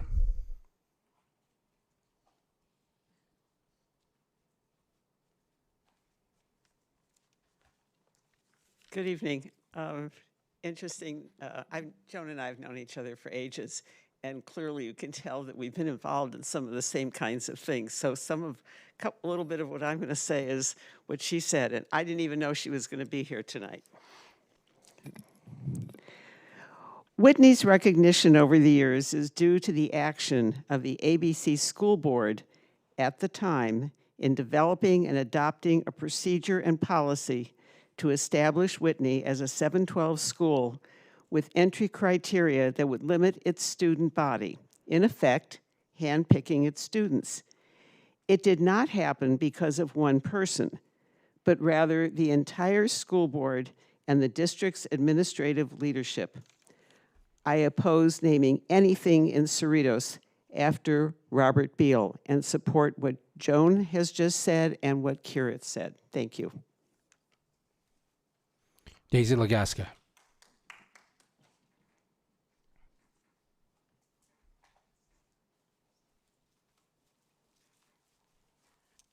Regarding this, what is founding principle means?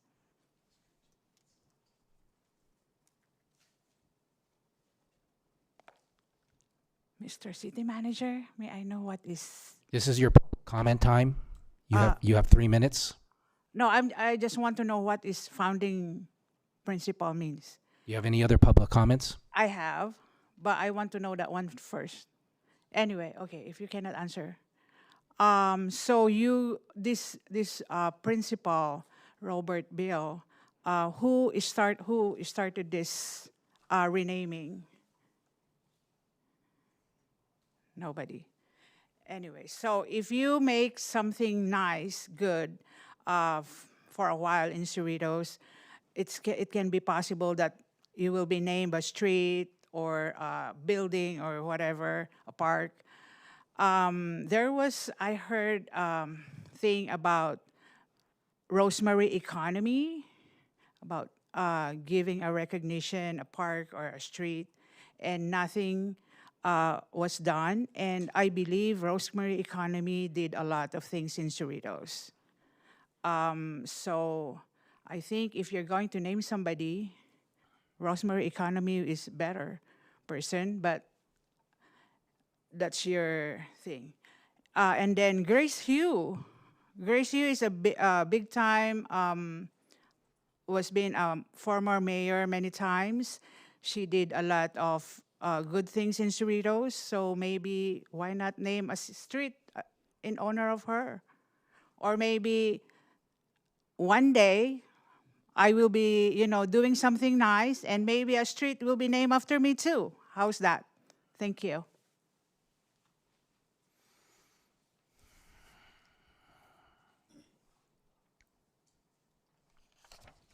Are there any other speakers on this item?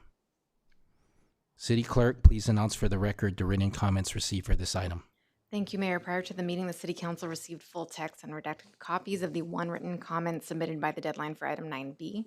Requests for copies of written comments can be made to the Office of the City Clerk during regular business hours. Seeing no further speakers, I will close the public comment period. Does the council have any additional questions or comments? Councilmember Say. Thank you, Mayor.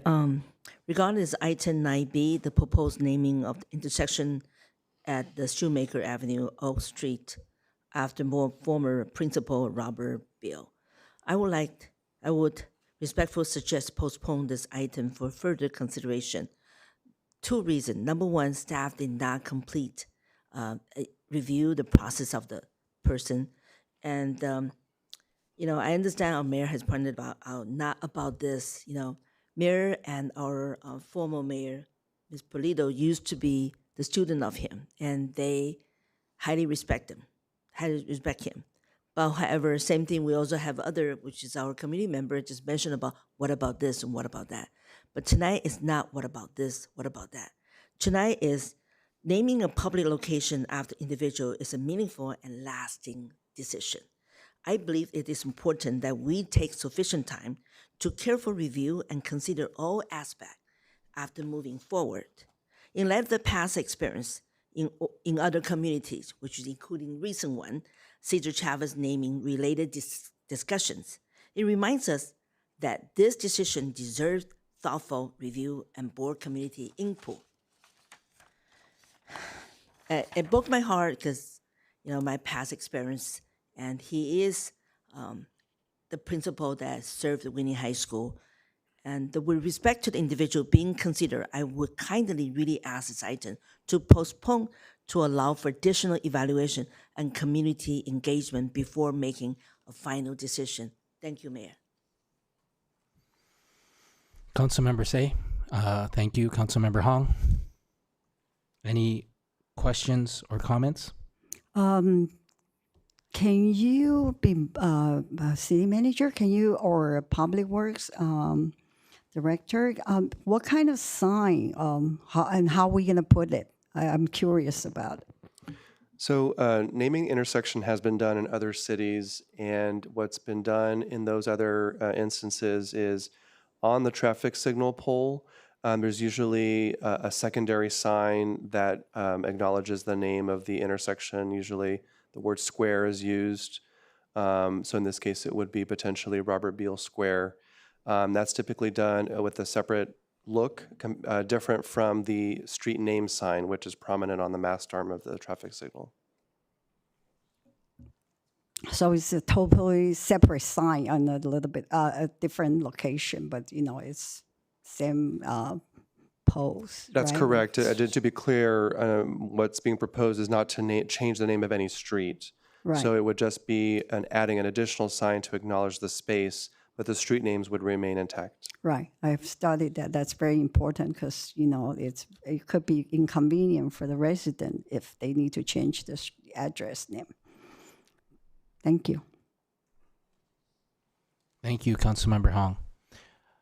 Councilmember Polito, do you have any questions or comments? Thank you, Mr. Mayor. I want to say thank you to staff for preparing the report and the presentation. I also want to thank Mayor Yokoyama and Councilmember Hong for initiating this.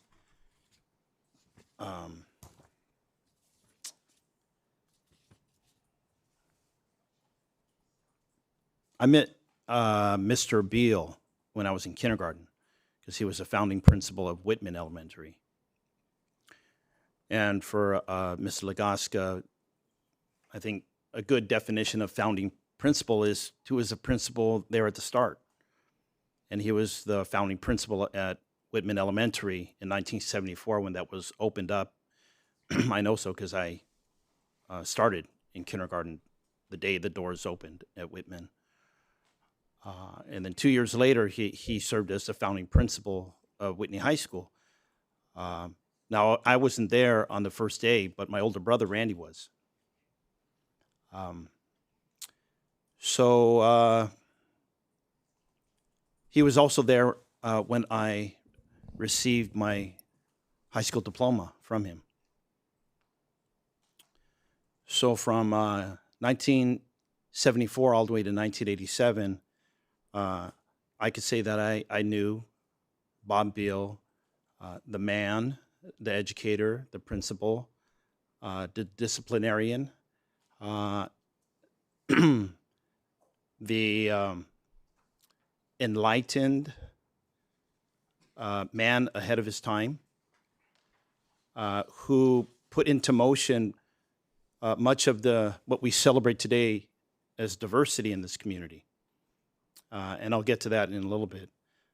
But let me start as a young 5-year-old who was born with asthma and a speech impediment.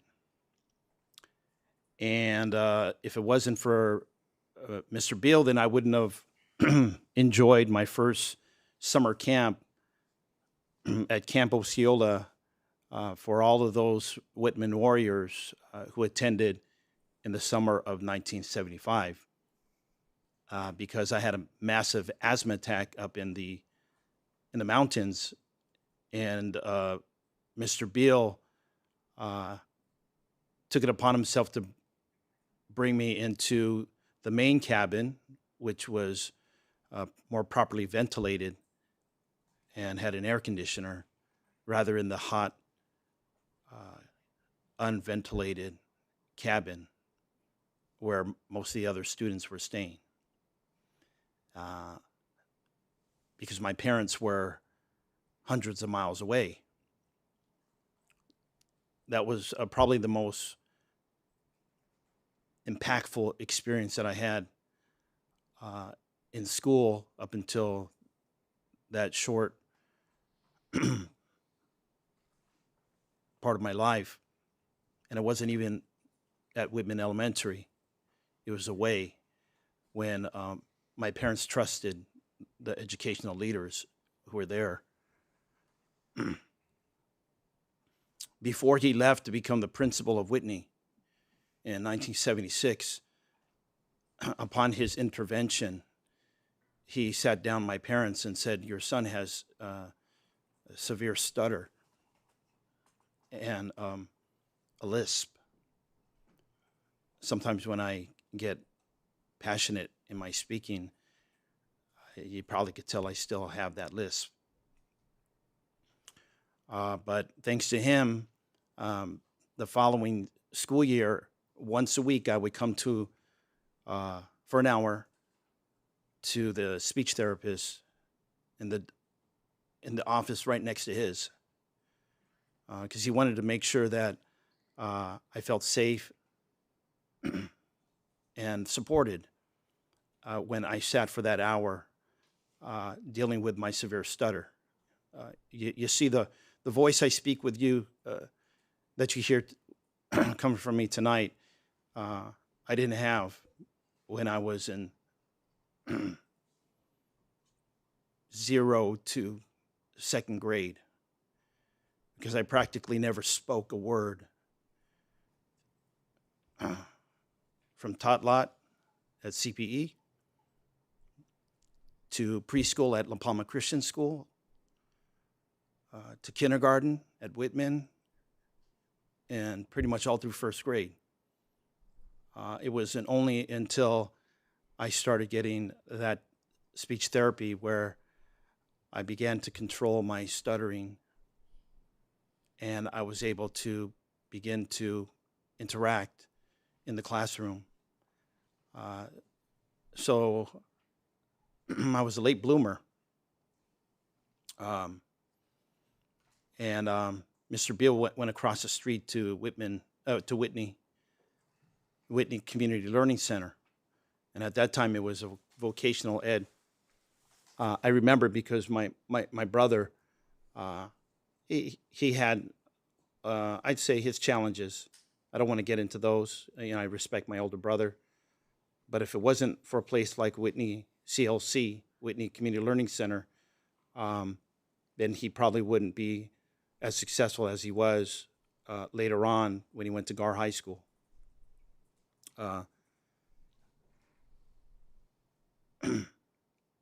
later on in 7th grade, when I went to Whitney, if it wasn't for two men in my lives, my dad and Mr. Beal, then I probably would have had a very different life. Because in 7th grade, the first day of school at Whitney High School, I was asked to join an organization. And it wasn't the Key Club. That wasn't around yet. It wasn't the Dungeons and Dragons Club. That was around. But I wasn't a great player like the others. It wasn't Club Chi Bigan like we recognize tonight, because that didn't exist at that time. It was actually a gang that asked me to join when I was only 12 years old. To, if you know the phrase, get jumped in. To a gang that had just been established in this area. And I mentioned that if it wasn't for my dad and Mr. Beal, then my life probably would have been very different. Growing up in the 80s in LA County.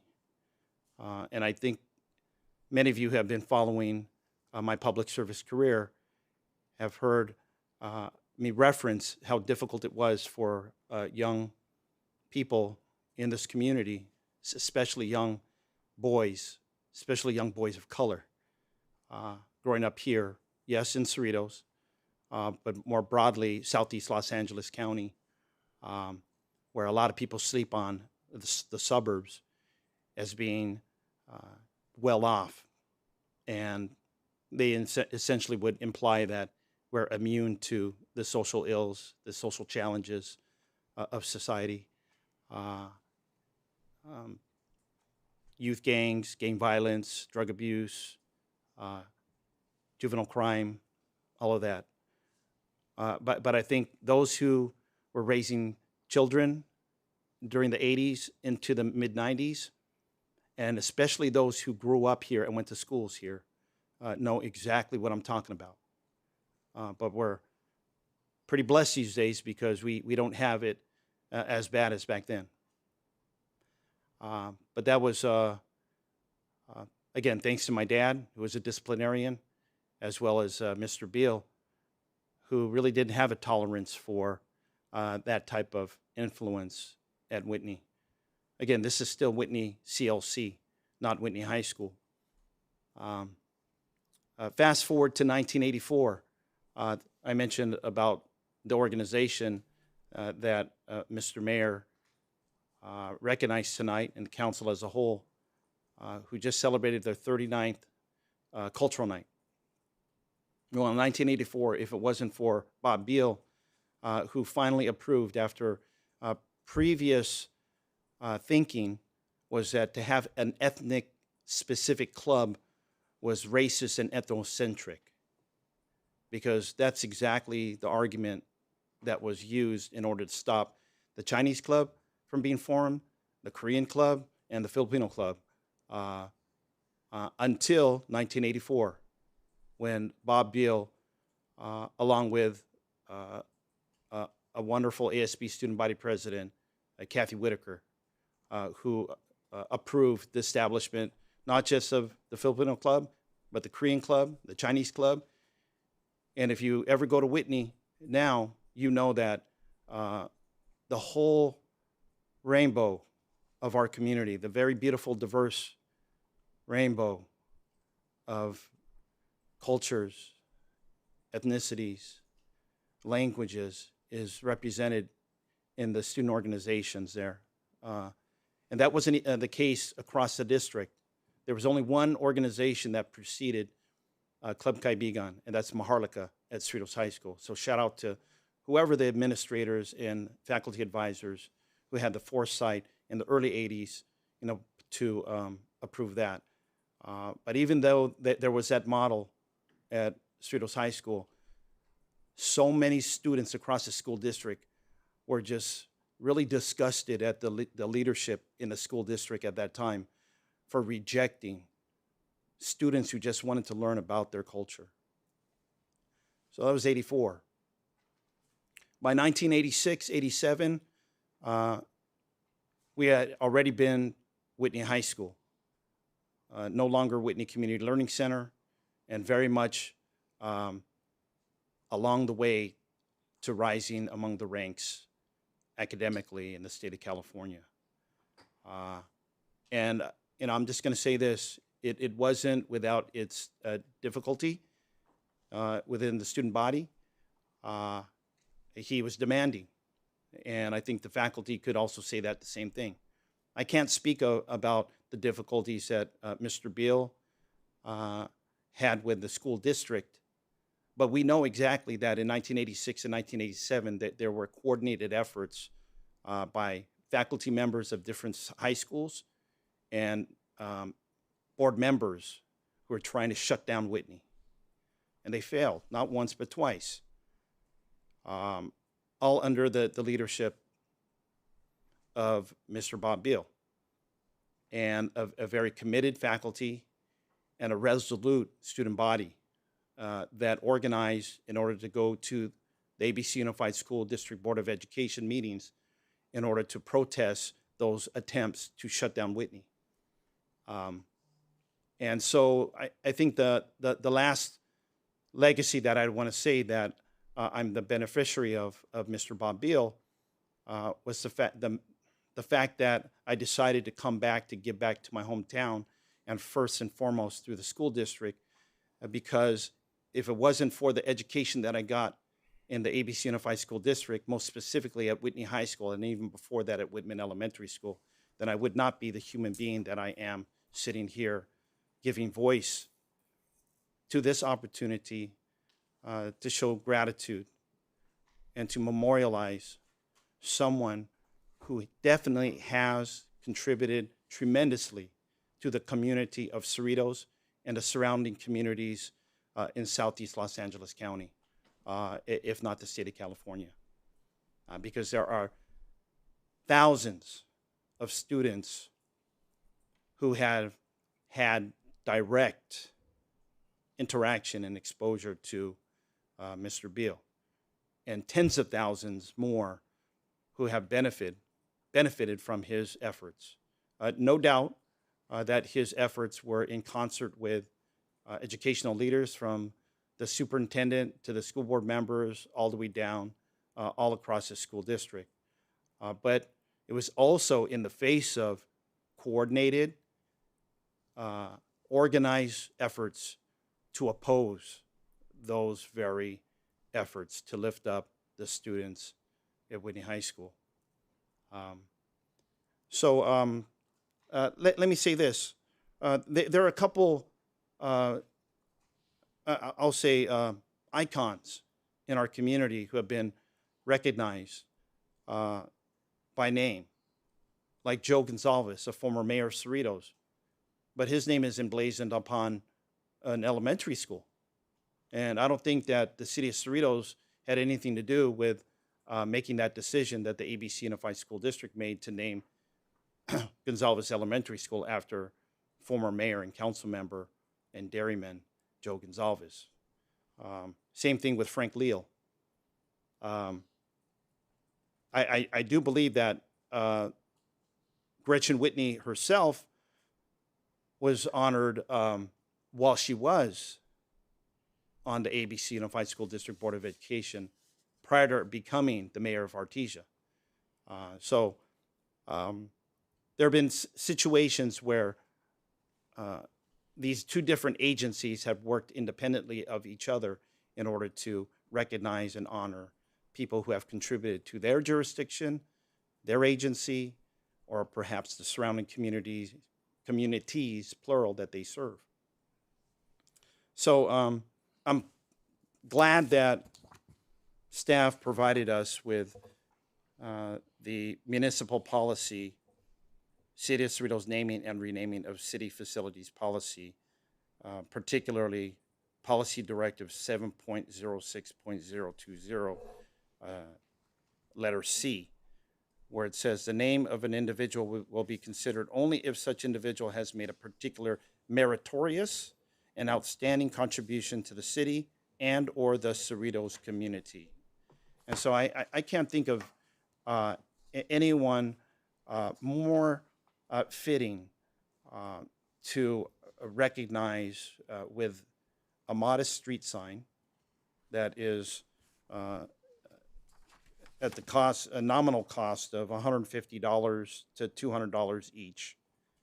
And I think that the report mentions maybe 2 to 4 signs. I think that's a small amount to pay for signage that would acknowledge Mr. Bob Beal for his contributions. Again, albeit that he was not the only one who contributed to the success of Whitney from its opening in 1976 to my understanding, it was reported that he was moved from Whitney in 1991. But I did stay in touch with him, and I was proud that the Whitney High School Alumni Association and the Board of Education recognized him at the founding of the Whitney High School Alumni Association. So there has been some precedent in recognizing him. At that same founding, another person who was quite controversial, a former member of the board whose name is on Whitney High School, and that is Gretchen Whitney, was also recognized at that event. Also recognized by the Alumni Association and the Board of Education. Just like our city recognized folks from other jurisdictions, the Bellflower Unified, right? ABC Unified, student organizations, champions, athletes. I think it's a beautiful practice that we are in acknowledging people who have made contributions, because it demonstrates that this community has a grateful heart and not a mean,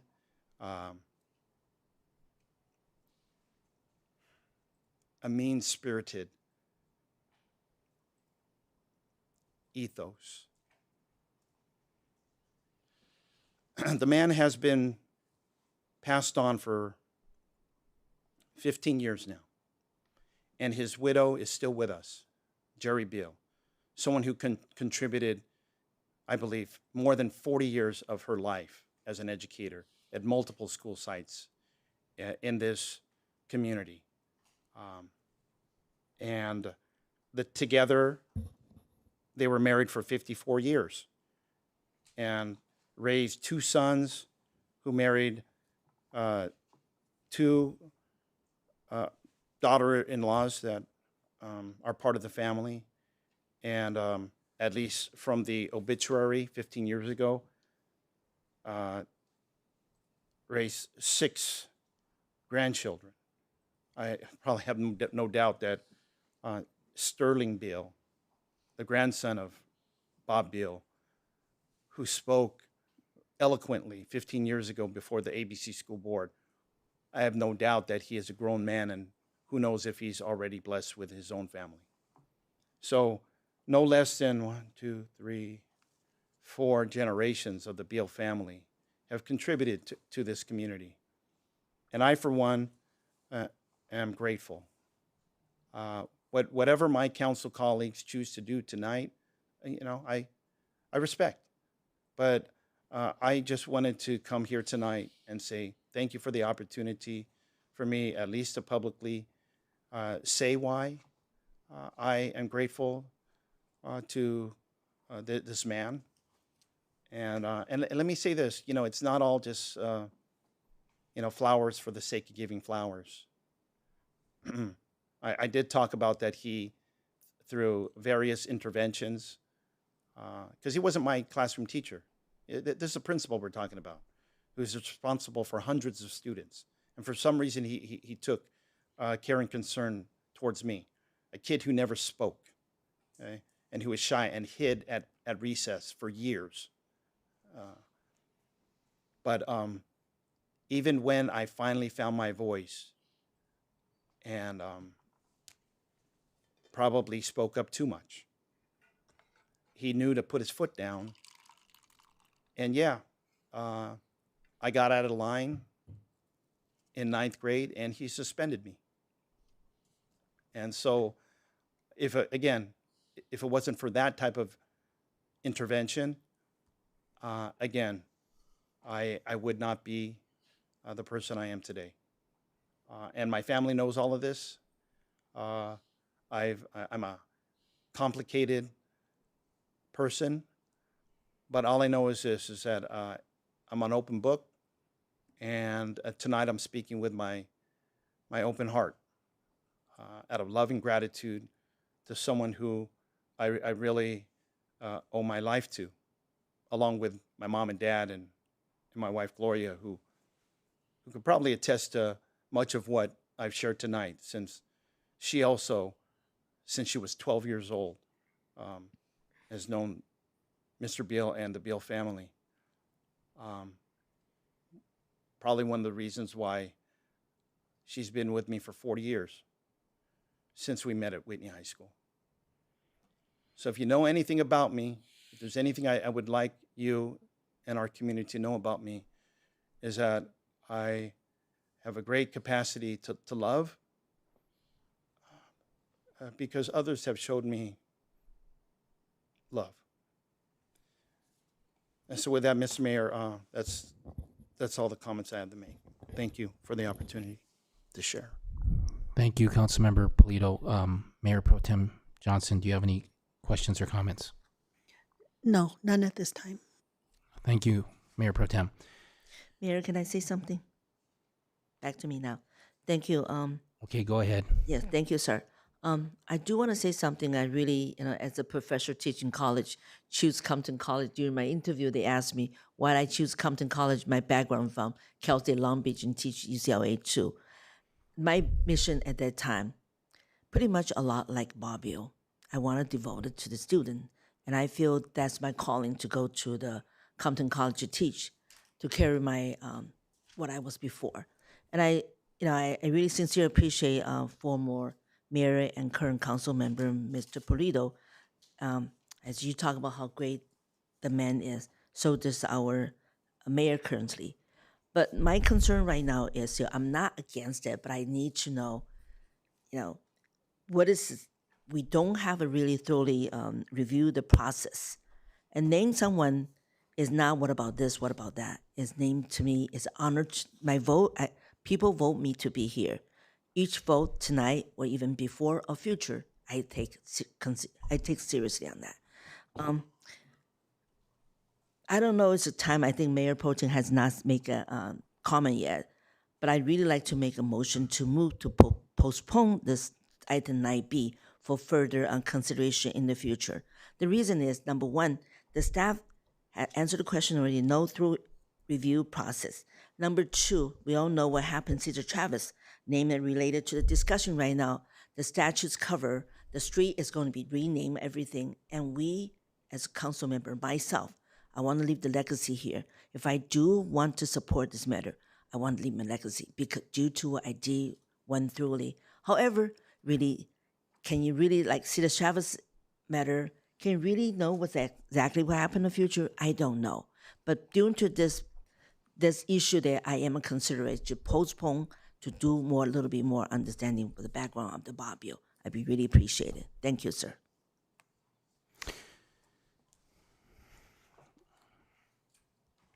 Thank you for speaking. Is that a motion? No, I did not ask for motions yet. Okay. Did you want to make a question? Do you have any questions or comments?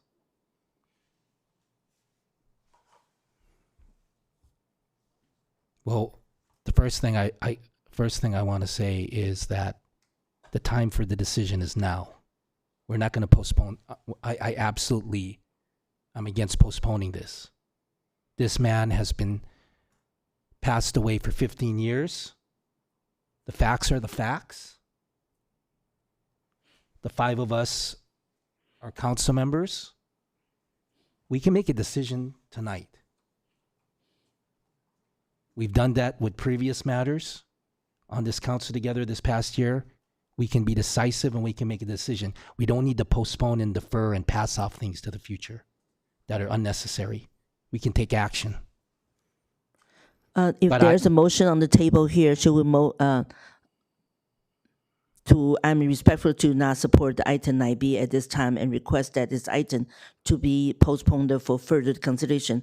And to me, this decision is important, and I believe more time for careful review and community input is needed before moving forward. Yeah, you shared that comment. So are you done with, do you still want to make more questions or comments? No more comment, but I'd like to make a motion. Okay, we're not at that point yet. I've said Okay. that already. Okay, thank you.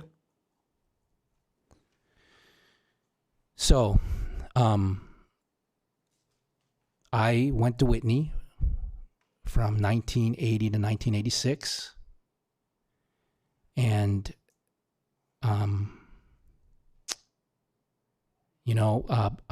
because of my parents' support, my dad, because of my parents' support, in wanting to be educated in the ABC school district here in Cerritos. They moved us to Cerritos in 1976. And I went to Kennedy Elementary School, and I went to Juarez Elementary School, and then I went to Whitney High School from 7th through 12th grade. And that's how I got to know the founding principal of Whitney High School, Bob Beal. And he was a presence there. He was a presence there. He was a bigger than life presence.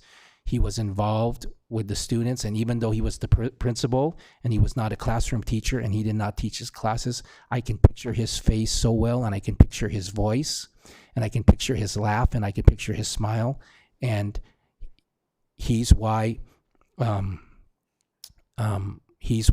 can say that what my dad wanted for me and my sisters that he couldn't do. My dad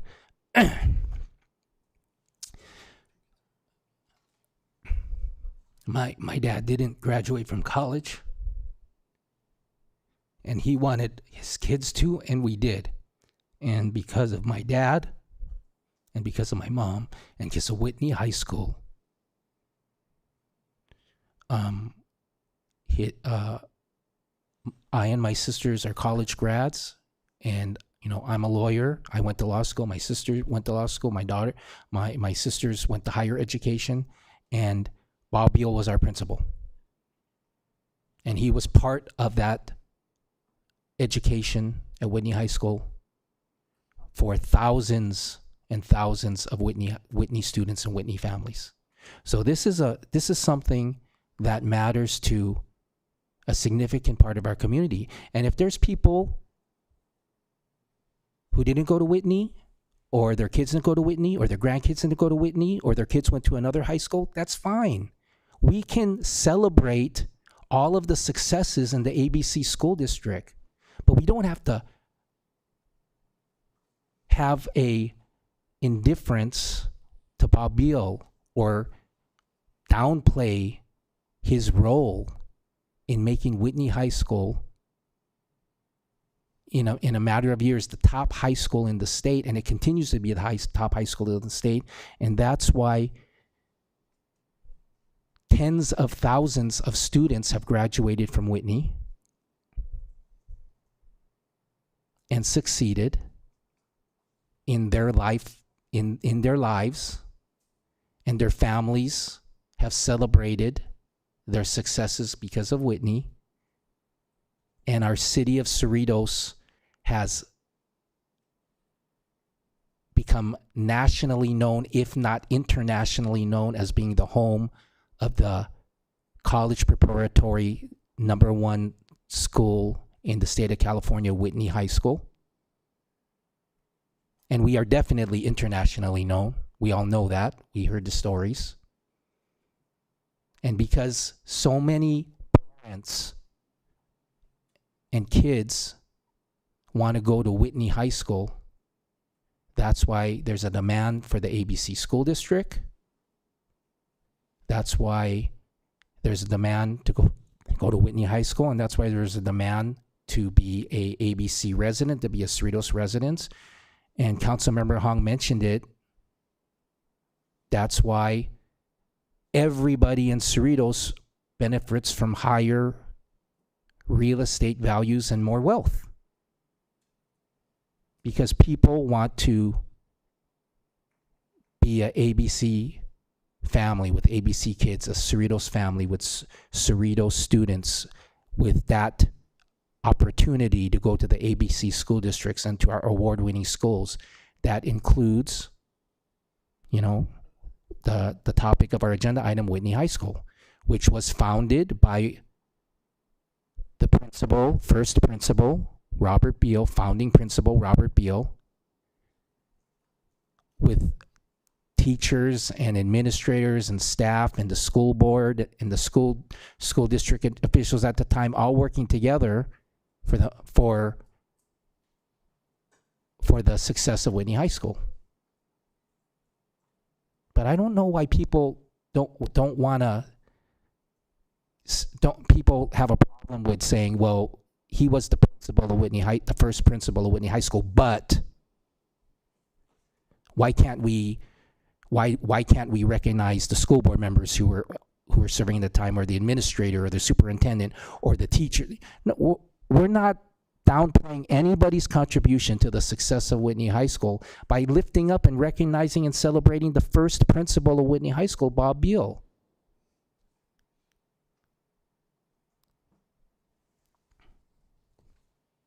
So for some reason, people think this article that came out in 1992 is like a bad article. Because I'm bringing it up because people texted to me, have you seen this article? Okay, well, it was written in 1992.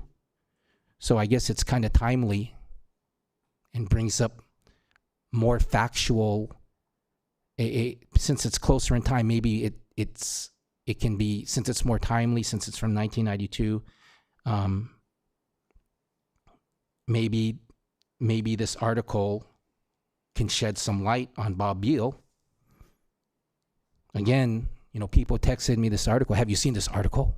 Oh my gosh.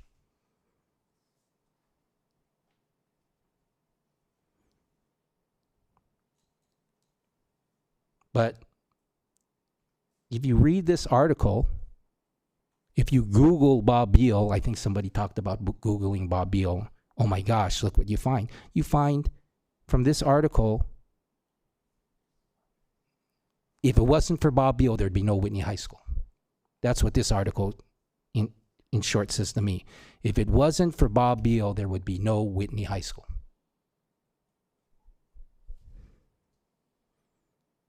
Imagine Cerritos and we didn't have Whitney High School.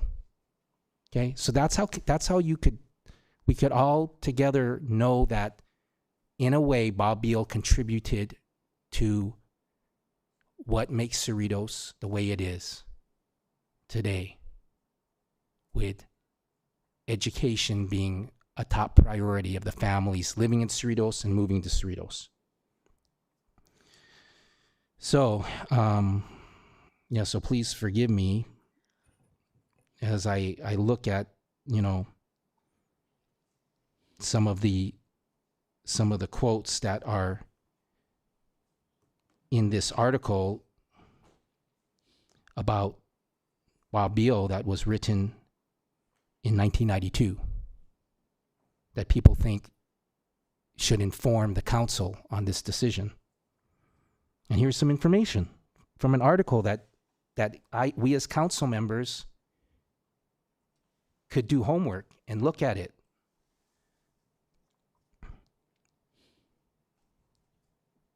So for example, it says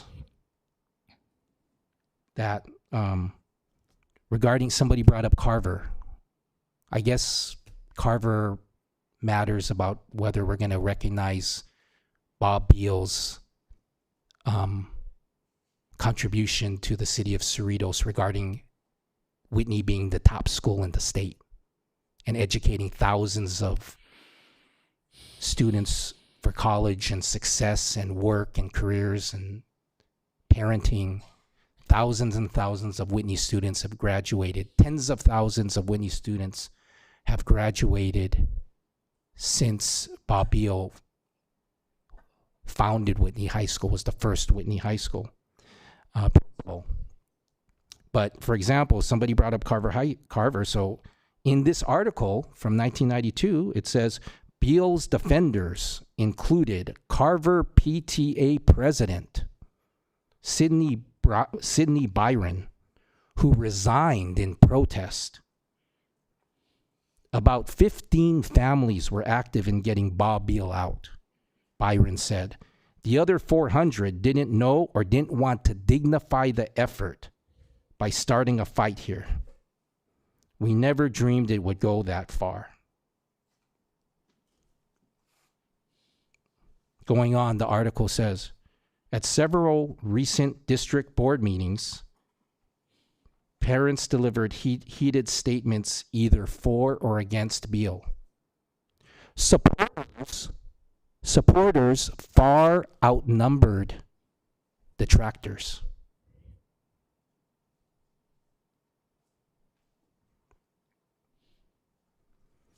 It talks about when Beal became the principal at Carver, he used discretionary funds and money raised by the PTA. He brought teachers in from the high school and lined up community members to offer fine arts and academic classes after school.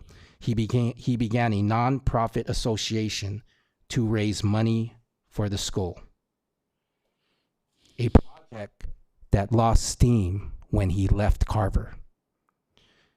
Parent John Lee, who worked on forming the association, said he was impressed by Beal's ideas and tirelessness.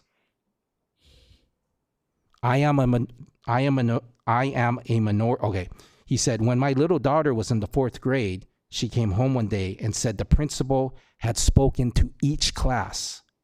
Lee said she was really excited and pumped up. She would spend 1 more hour on her homework each day.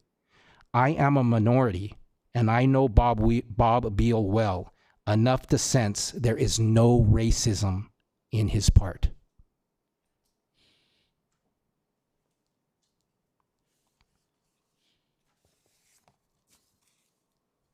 So like my colleague, council member Mark Polito said,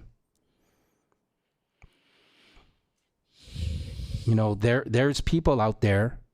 There were people out there in the 90s, in the 80s and 90s, who wanted Whitney shut down. Again, imagine if there was no Whitney today in Cerritos. Now you can picture the contribution that Bob Beal brought to Cerritos. Just imagine if Whitney was gone. And people didn't want to come to live in Cerritos to go to Whitney, or they didn't want to come to the ABC school district to go to Whitney, or they didn't want to move into Cerritos, or people didn't want to rent to come into Cerritos. Okay, and Bob Beal not only was the founding principal of Whitney High School, but for all those years, he had to put up with those haters who wanted to shut it down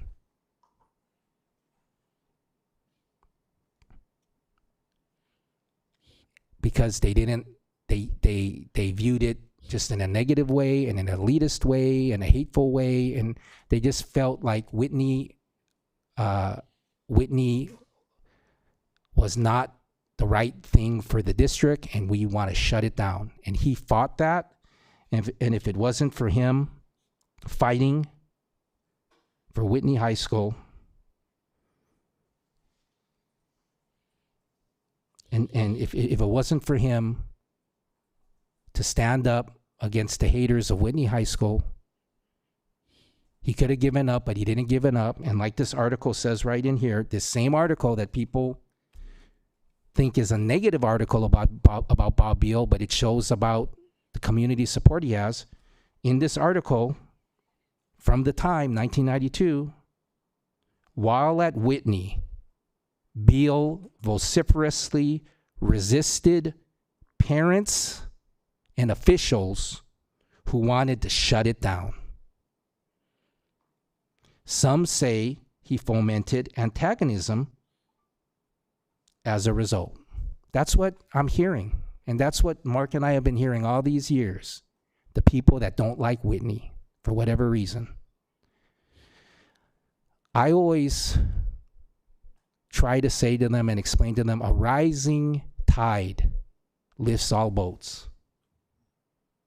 And today, and for years, we've had a top school district.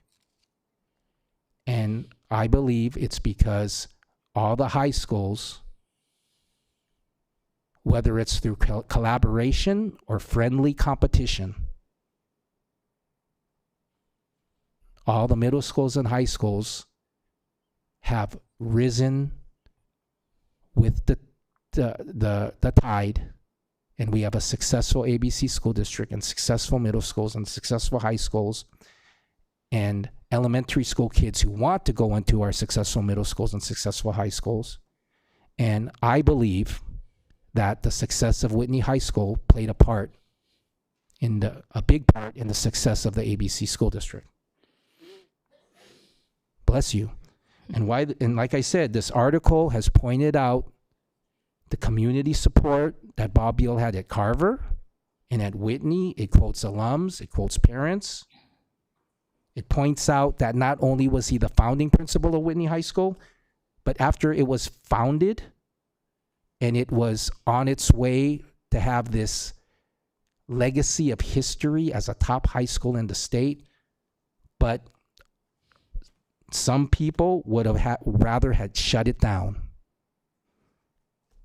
And this article points out that who was the person that fought against the people who wanted to shut it down? That was principal of Whitney High School, Bob Beal. And I'm thankful to him for fighting against the people who wanted to shut down Whitney, because that's why I and my sisters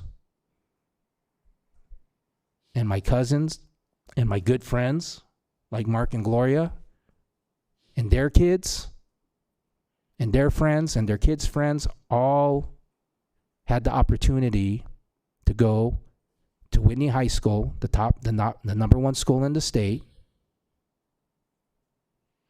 where the first principal was Bob Beal. And I think it's okay to recognize the first principal of a school like Whitney High School. And we can recognize other people in the district, and we can recognize other people in the city. I'm ready to do it, but it just really bothers me about these whataboutisms. And another thing is, we're the city of Cerritos. Okay, so let's take some ownership about what this city council can do. And we could do things. We could do things where we celebrate our city, celebrate our community, celebrate our history.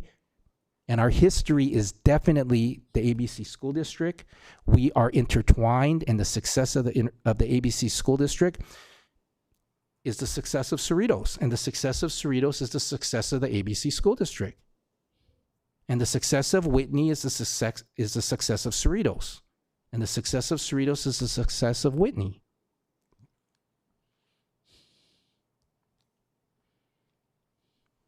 And, I just got to state a fact, Cerritos Mayor Joe Gonsalves, right? Cerritos Mayor Joe Gonsalves, the city of Cerritos named a park after him, and the ABC school district named a school after him.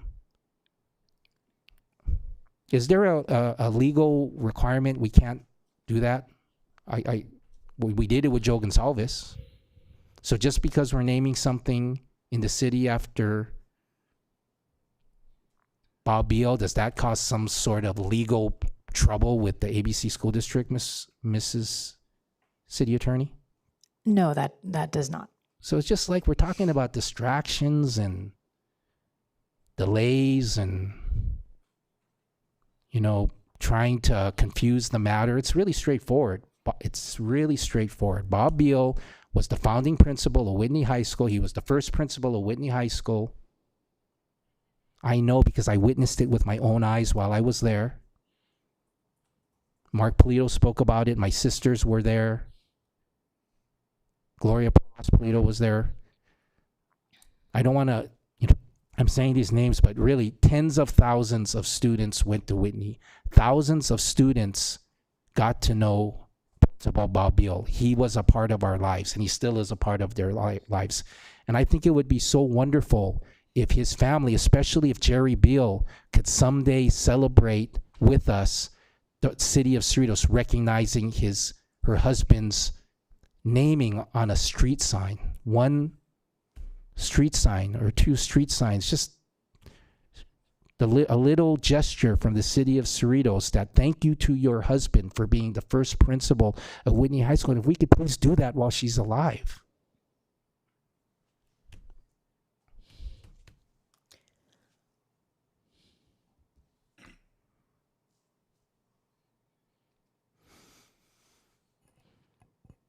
Whitney High School is a significant part of Cerritos. Its value to the city is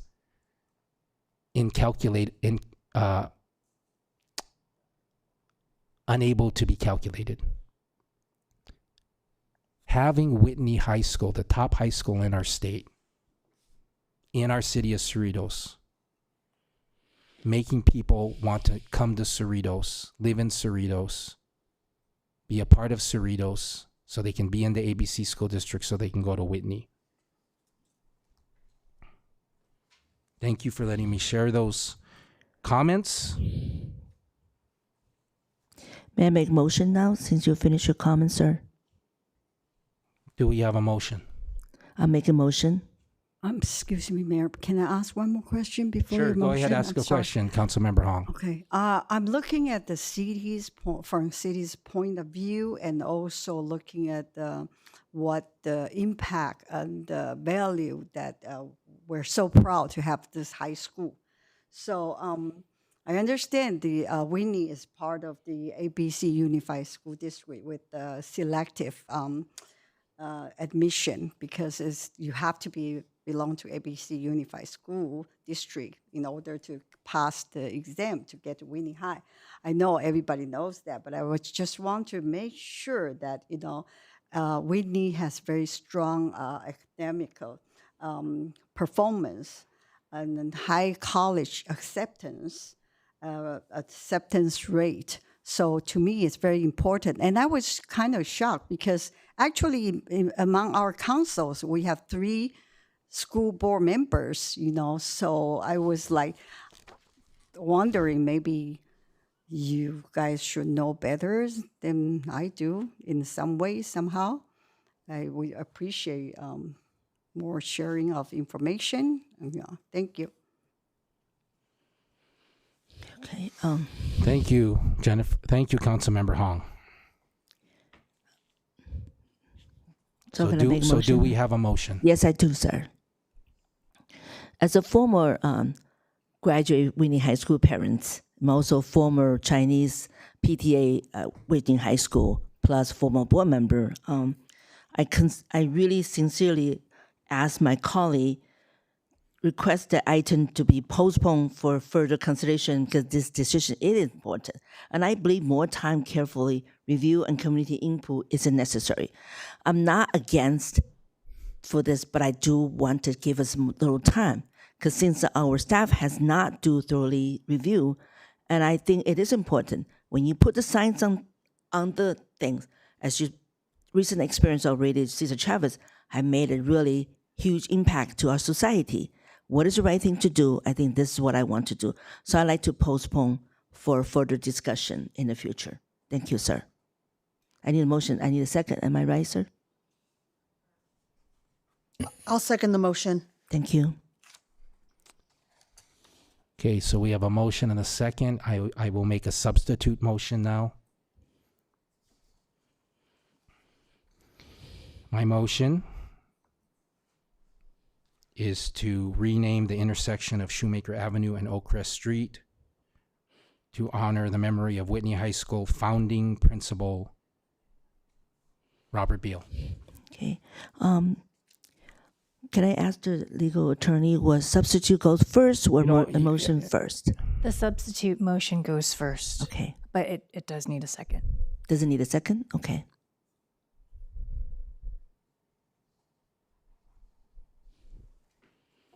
Second. There's no need a second, is that right? The attorney just said. The second does need a substitute. Okay, let's second. vote. Does need it. Okay, thank you.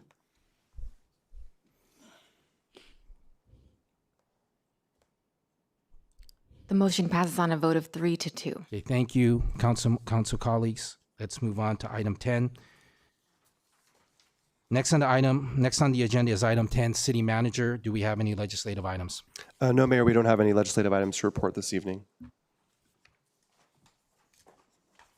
Thank you. Does the City Manager have a report? Item 11A. Thank you, Mayor. No report this evening. City Council Communications. I'll start with Councilmember Say. No report today. Thank you. Councilmember Hong, do you have a City Council communication? Yes, it's important for me to go March 16 to 18. I joined attended at Washington, D.C. NLC, National League of Cities Congressional City Conference 2026.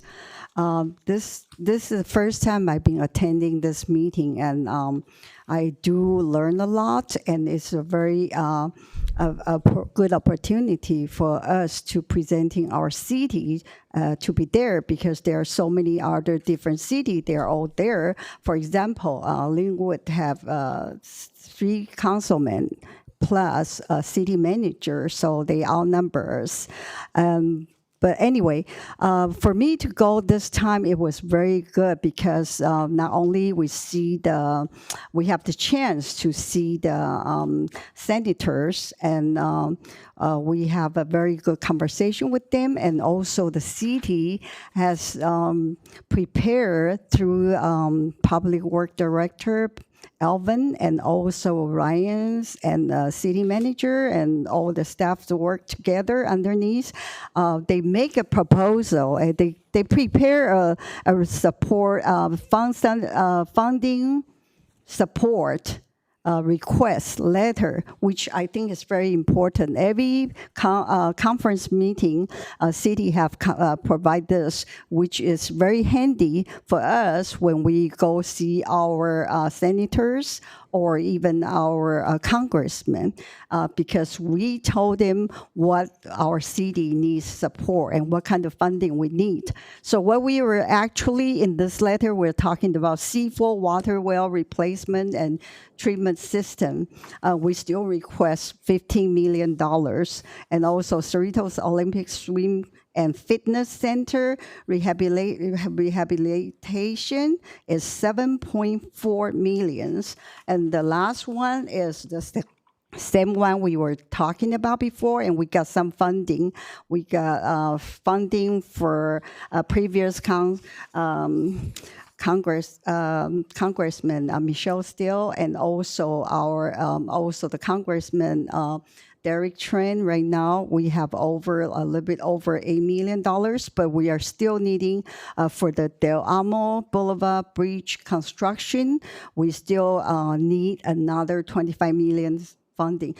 So this trip is very important. We went over, not only I went with the mayor, and mayor was doing a great presentation, and then after that we talk about it, and also we submit this letter so they can follow up on this.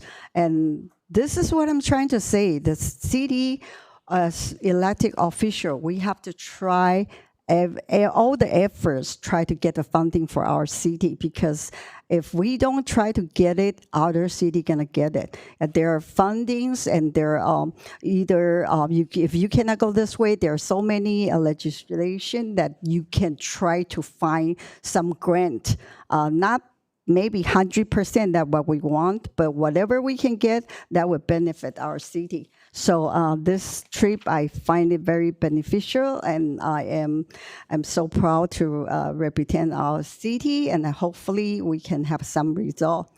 Thank you. Thank you, Councilmember Hong. Councilmember Polito, do you have a city council communication? Yes, just a few, Mr. Mayor. I wanted to thank Mr. Mayor for organizing a check presentation, inviting our Congressman Derek Tran to hand deliver a $3.15 million check to the city of Cerritos. I don't want to steal your thunder, but I think it'd be great if you say a few words about that tonight, sir, regarding funding, federal funding for the Delamo Bridge project. And then later that same day on March 11th, I was honored to join the mayor along with Congressman Derek Tran and Congressman Lou Correa and our Assembly member Sharon Quirk Silva at the Buena Park City Hall to receive United States Minority Leader Hakeem Jeffries, and they presented a panel on the Veterans Cemetery that is being planned for Orange County. So it was good to hear about that, and also the various efforts to support veteran families. I enjoyed those events. And also, just this past Thursday, March 19th, it was heartwarming to see a friend of mine from maybe 30 plus years ago, Dr. Theodore Gonzalez, from the Smithsonian Institution, the National History Museum of American History in particular, to give a presentation entitled Making History, Making Change, where he discussed some of the highlights from his book that he edited about the Asian Pacific American history, art, and culture in 101 objects of the probably over 175 million objects that the Smithsonian Institution has. He published this book that really highlights some of the real gems in American history relative to the Asian Pacific American communities.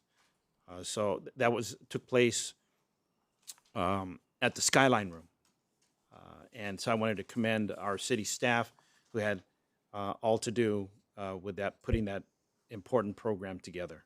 And I understand that it was the result of our staff applying for a federal grant through the Smithsonian Institution, of which the Cerritos Library is an affiliate of the Smithsonian Institution. So again, kudos to Annie Hilton and all of the library staff who had a hand in that.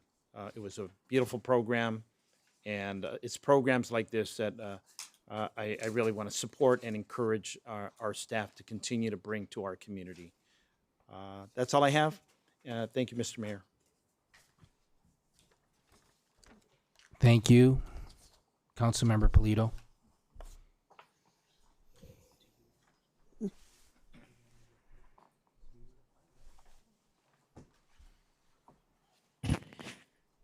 Mayor Pro Tem Johnson, do you have a city council communication? No, I don't at this time. But however, I do want to share with the community about the Heritage Park Play Island renovation project kickoff. Pleased to invite the community to the Heritage Park Play Island kickoff at 3 p.m. on Monday, March 30th. The City Council will commemorate the start of construction to refurbish some of the play structures on the island. The renovation project costs of more than $1.2 million is funded by a grant from the Los Angeles County Regional Park and Open Space District. The kickoff event is presented with support from the KYA Group, the project's contractor.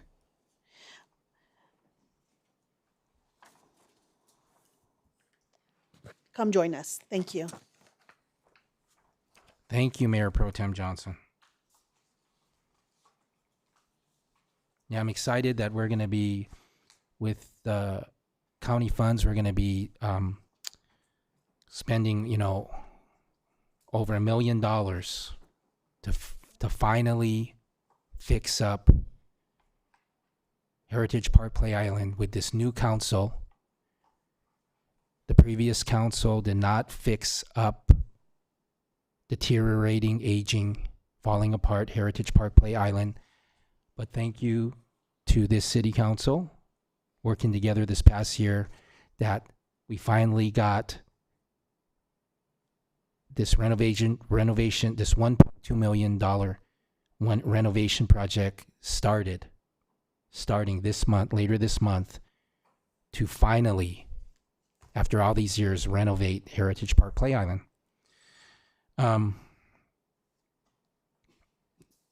I also wanted to thank my council colleagues again for, standing together in prioritizing making Cerritos the safest city. This past year, working together, that has clearly been one of our priorities, with Mayor Pro Tem Johnson helping me as my Mayor Pro Tem in making sure that we do everything we can as a council to keep Cerritos the safest city we can. And I just need to thank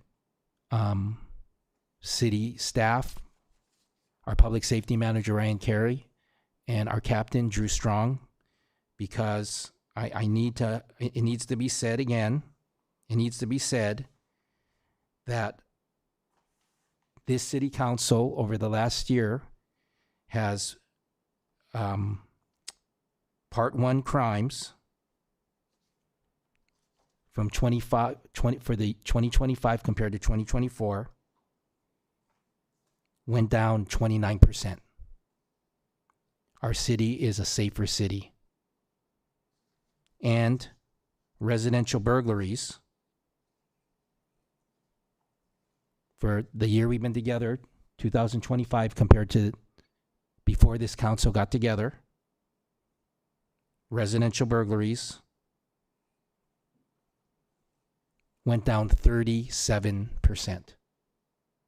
So thank you, City Council, but I'd like to hear from our captain, Drew Strong, on how, thank you for working together, you and your deputies working together with this City Council, with me and the Mayor Pro Tem and the council members, and you and I continuing to work together with this council to, in this year, 2026, to continue to make Cerritos the safest city it can be, and continuing to suppress crime, continuing to suppress part 1 crimes, and continuing to suppress residential burglaries.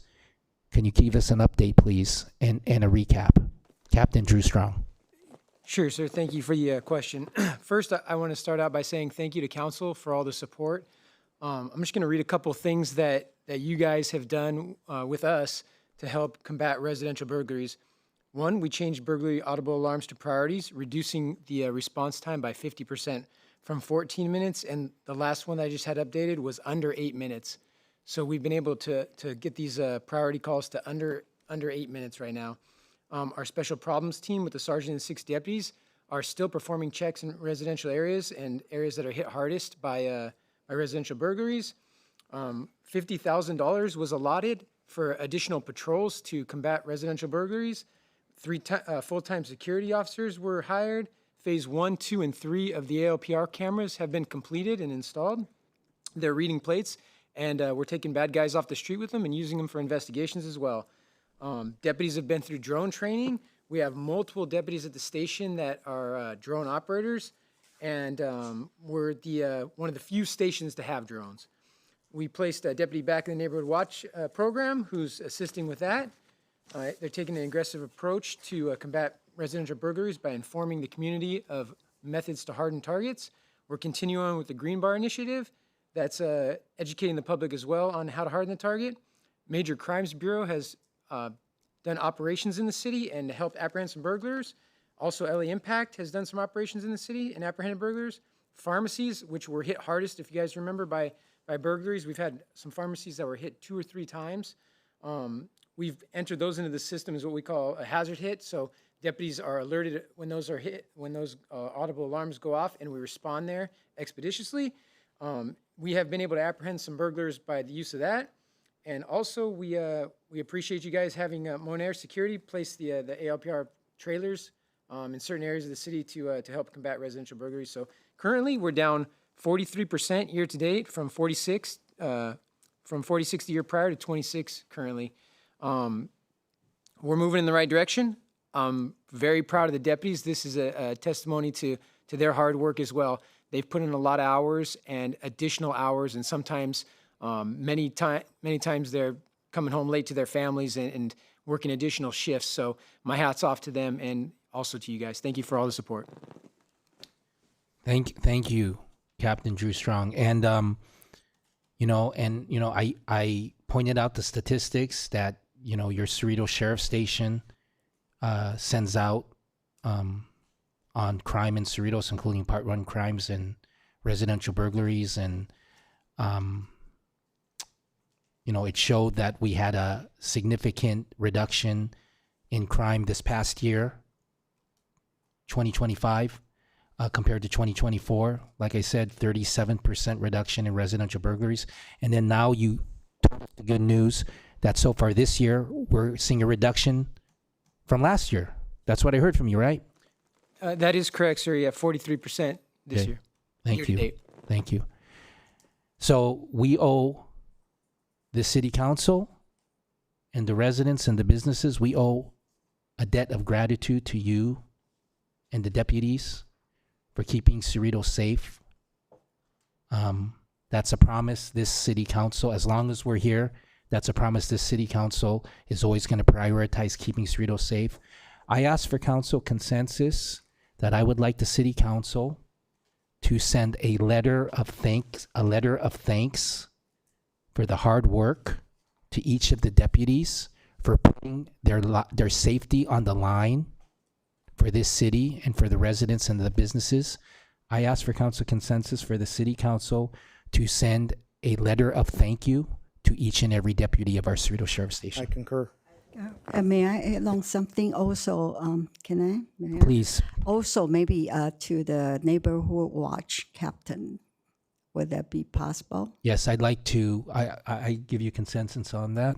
Thank you. I concur. Okay, so if we can also have a separate, a different letter to thanking the neighborhood watch captains, thanking them for the significant role that they have played working together with this council this past year in keeping Cerritos safe, reminding them that they matter, reminding them how important they are to keeping Cerritos safe, and their efforts.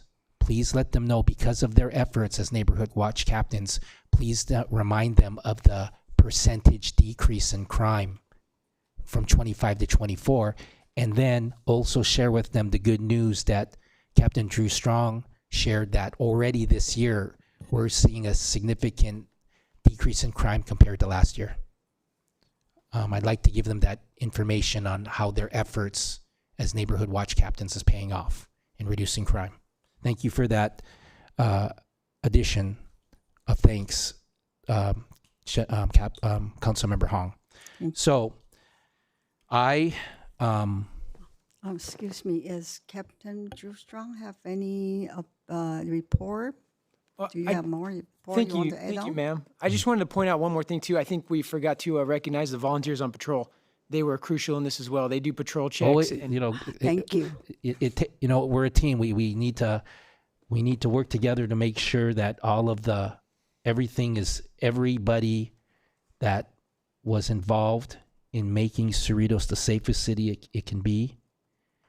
25 was a significant reduction in crime compared to 2024, and now 2026 is off to a good start. Let's thank everybody, and let's work together to keep it going and suppress crime going into 2026. And again, this council will continue to prioritize suppressing crime, keeping Cerritos safe. So thank you to Linda and Jennifer and Mark and Sophia that I'm proud that the significant thing we did this year, the statistics are facts. They don't lie. Residential burglaries were down 2025 to 2024, 37%.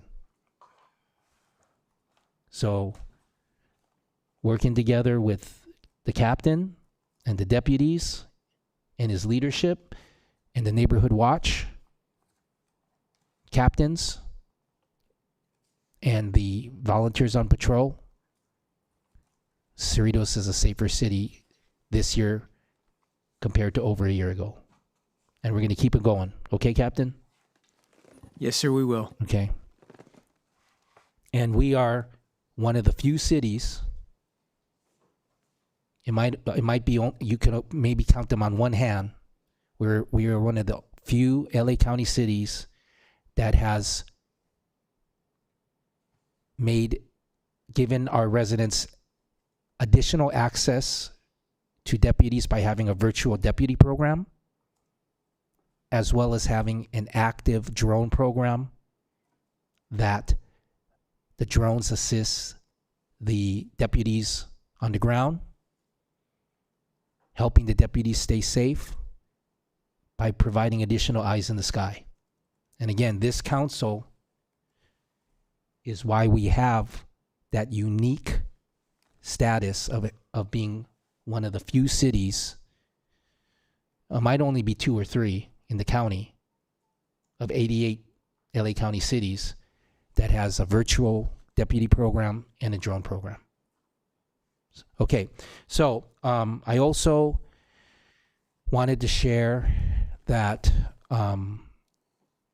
I attended United States Conference of Mayors, Civic I/O conference, Civic Input Output Conference. You knew that's what that meant, right, Aaron? I/O, Input Output.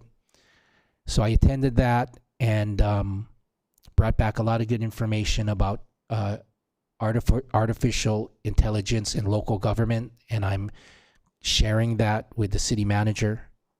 And I've discussed with him about the city becoming more efficient and saving money through responsible use of artificial intelligence, AI.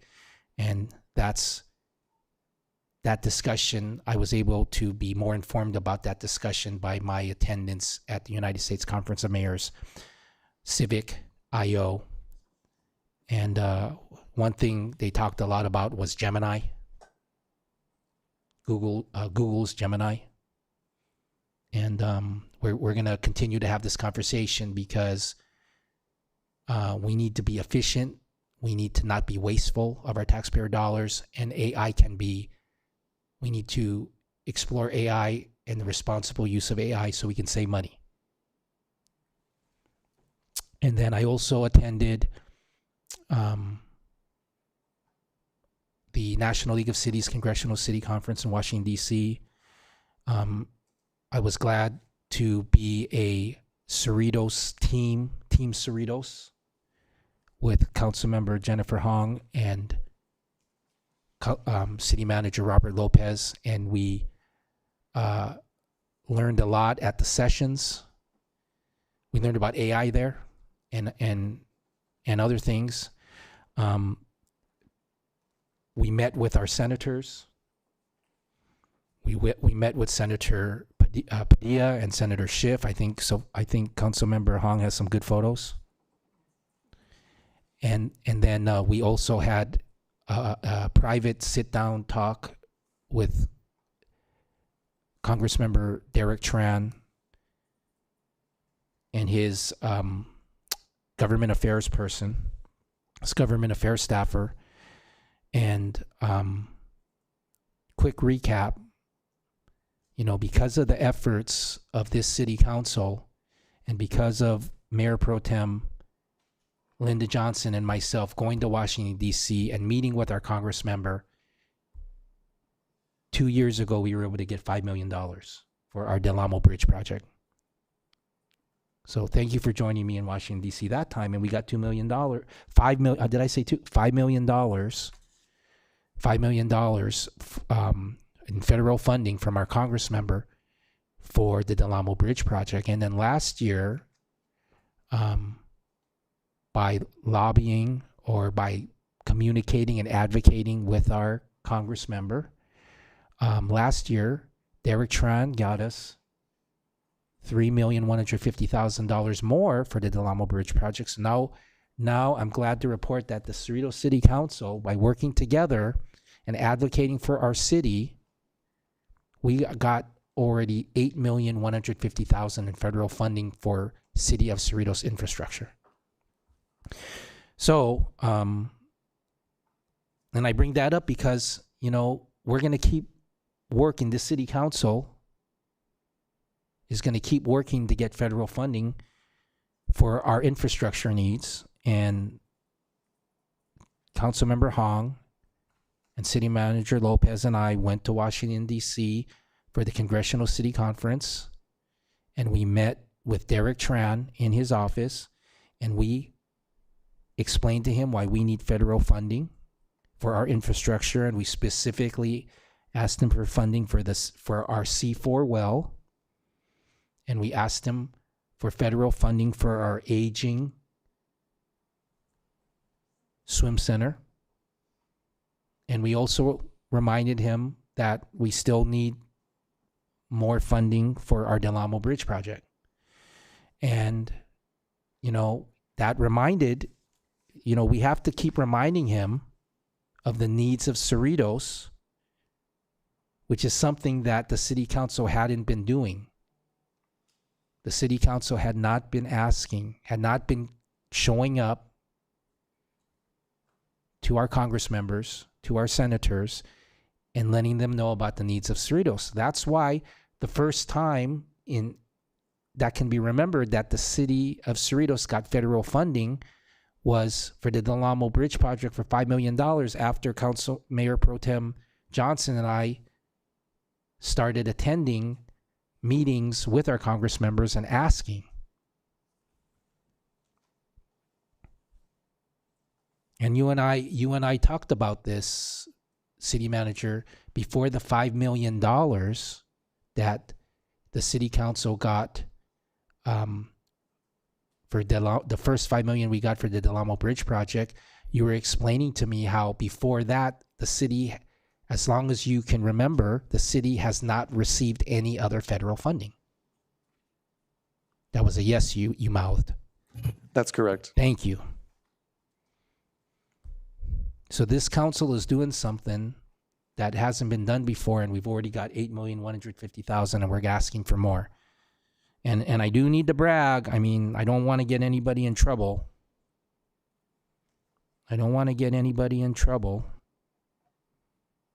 But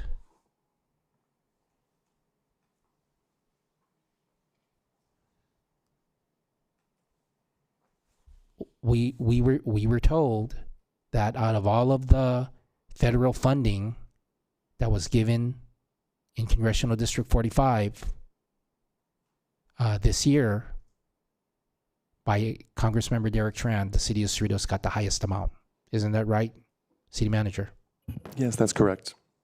So whatever this council is doing, we're getting the most money from all the other cities of Congressional District 45. Okay. So this was a fantastic year. I was so excited. I was so excited a year ago, welcoming the 3 new council members a year ago, and I was looking forward to working together with all of you, and you blessed me and you honored me, and you unanimously made me the mayor a year ago on March 26, 2025. Thank you. And it's been an exciting year.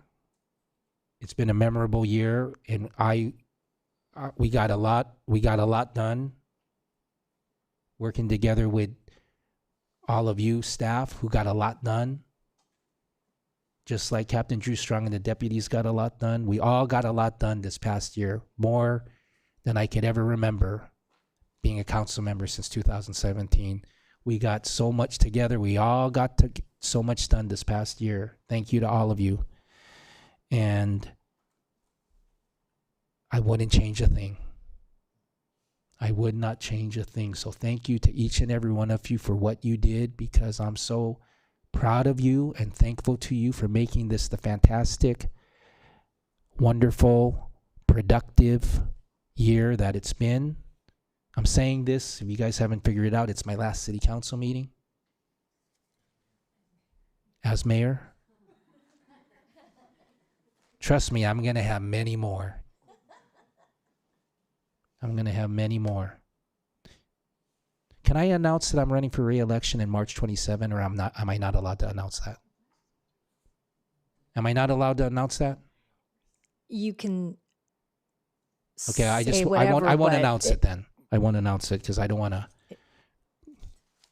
Don't do that? Okay. Well, like I said, I'm going to continue to advocate for the city of Cerritos and do what I feel is the right thing to do for the residents of Cerritos, for all of the residents of Cerritos, and all the visitors and businesses. I care about keeping them happy too, but I want the residents of Cerritos to know that I will continue to do what I believe in my heart and my head is the right thing to do for everybody, the best thing to do for everybody today and in the future. You know, the needs of everybody outweigh the needs of the few. We're all in this together. The residents of Cerritos, we need to continue having Cerritos be the best city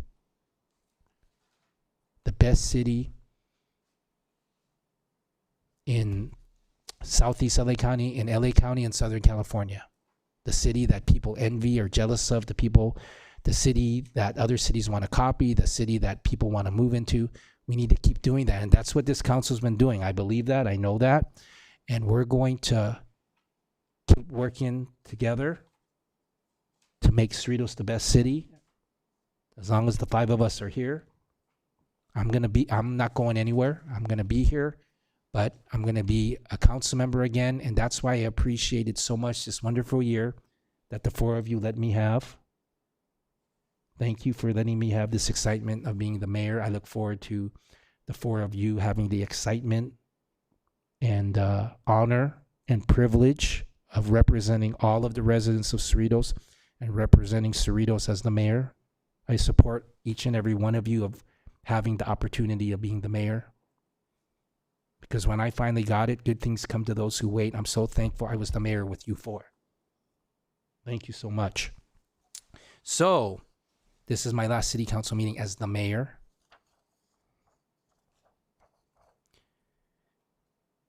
So we're going to have the mayoral transition. I am pleased to invite everyone to the city's annual mayoral transition at 7 p.m. on Wednesday, April 8 at the Cerritos Center for the Performing Arts. I hope to see all of you there because the city of Cerritos is for all of you. It's not for just some of you, or not just for a few of you, or not just for the loudest of you. It's for all of you. And I hope all of you come to the mayoral transition or watch the mayoral transition and see what's going on and be involved with the city. And I'm honored. I have been honored and privileged to have been your mayor this past year. Thank you to each and every one of you residents for letting me have this wonderful, memorable, exciting opportunity to represent the city of Cerritos as the mayor, as your mayor, and I will never forget it. And I look forward to working together with the four of you. Thank you.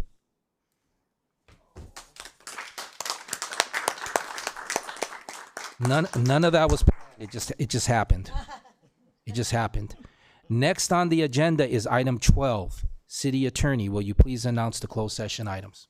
Yes, we will be meeting in closed session to discuss the three items, 12A, labor negotiations with ASME 619, 12B, labor negotiations with full-time exempt, and 2 items of potential litigation or 12C. We will now adjourn the regular meeting and the council will recess to closed session.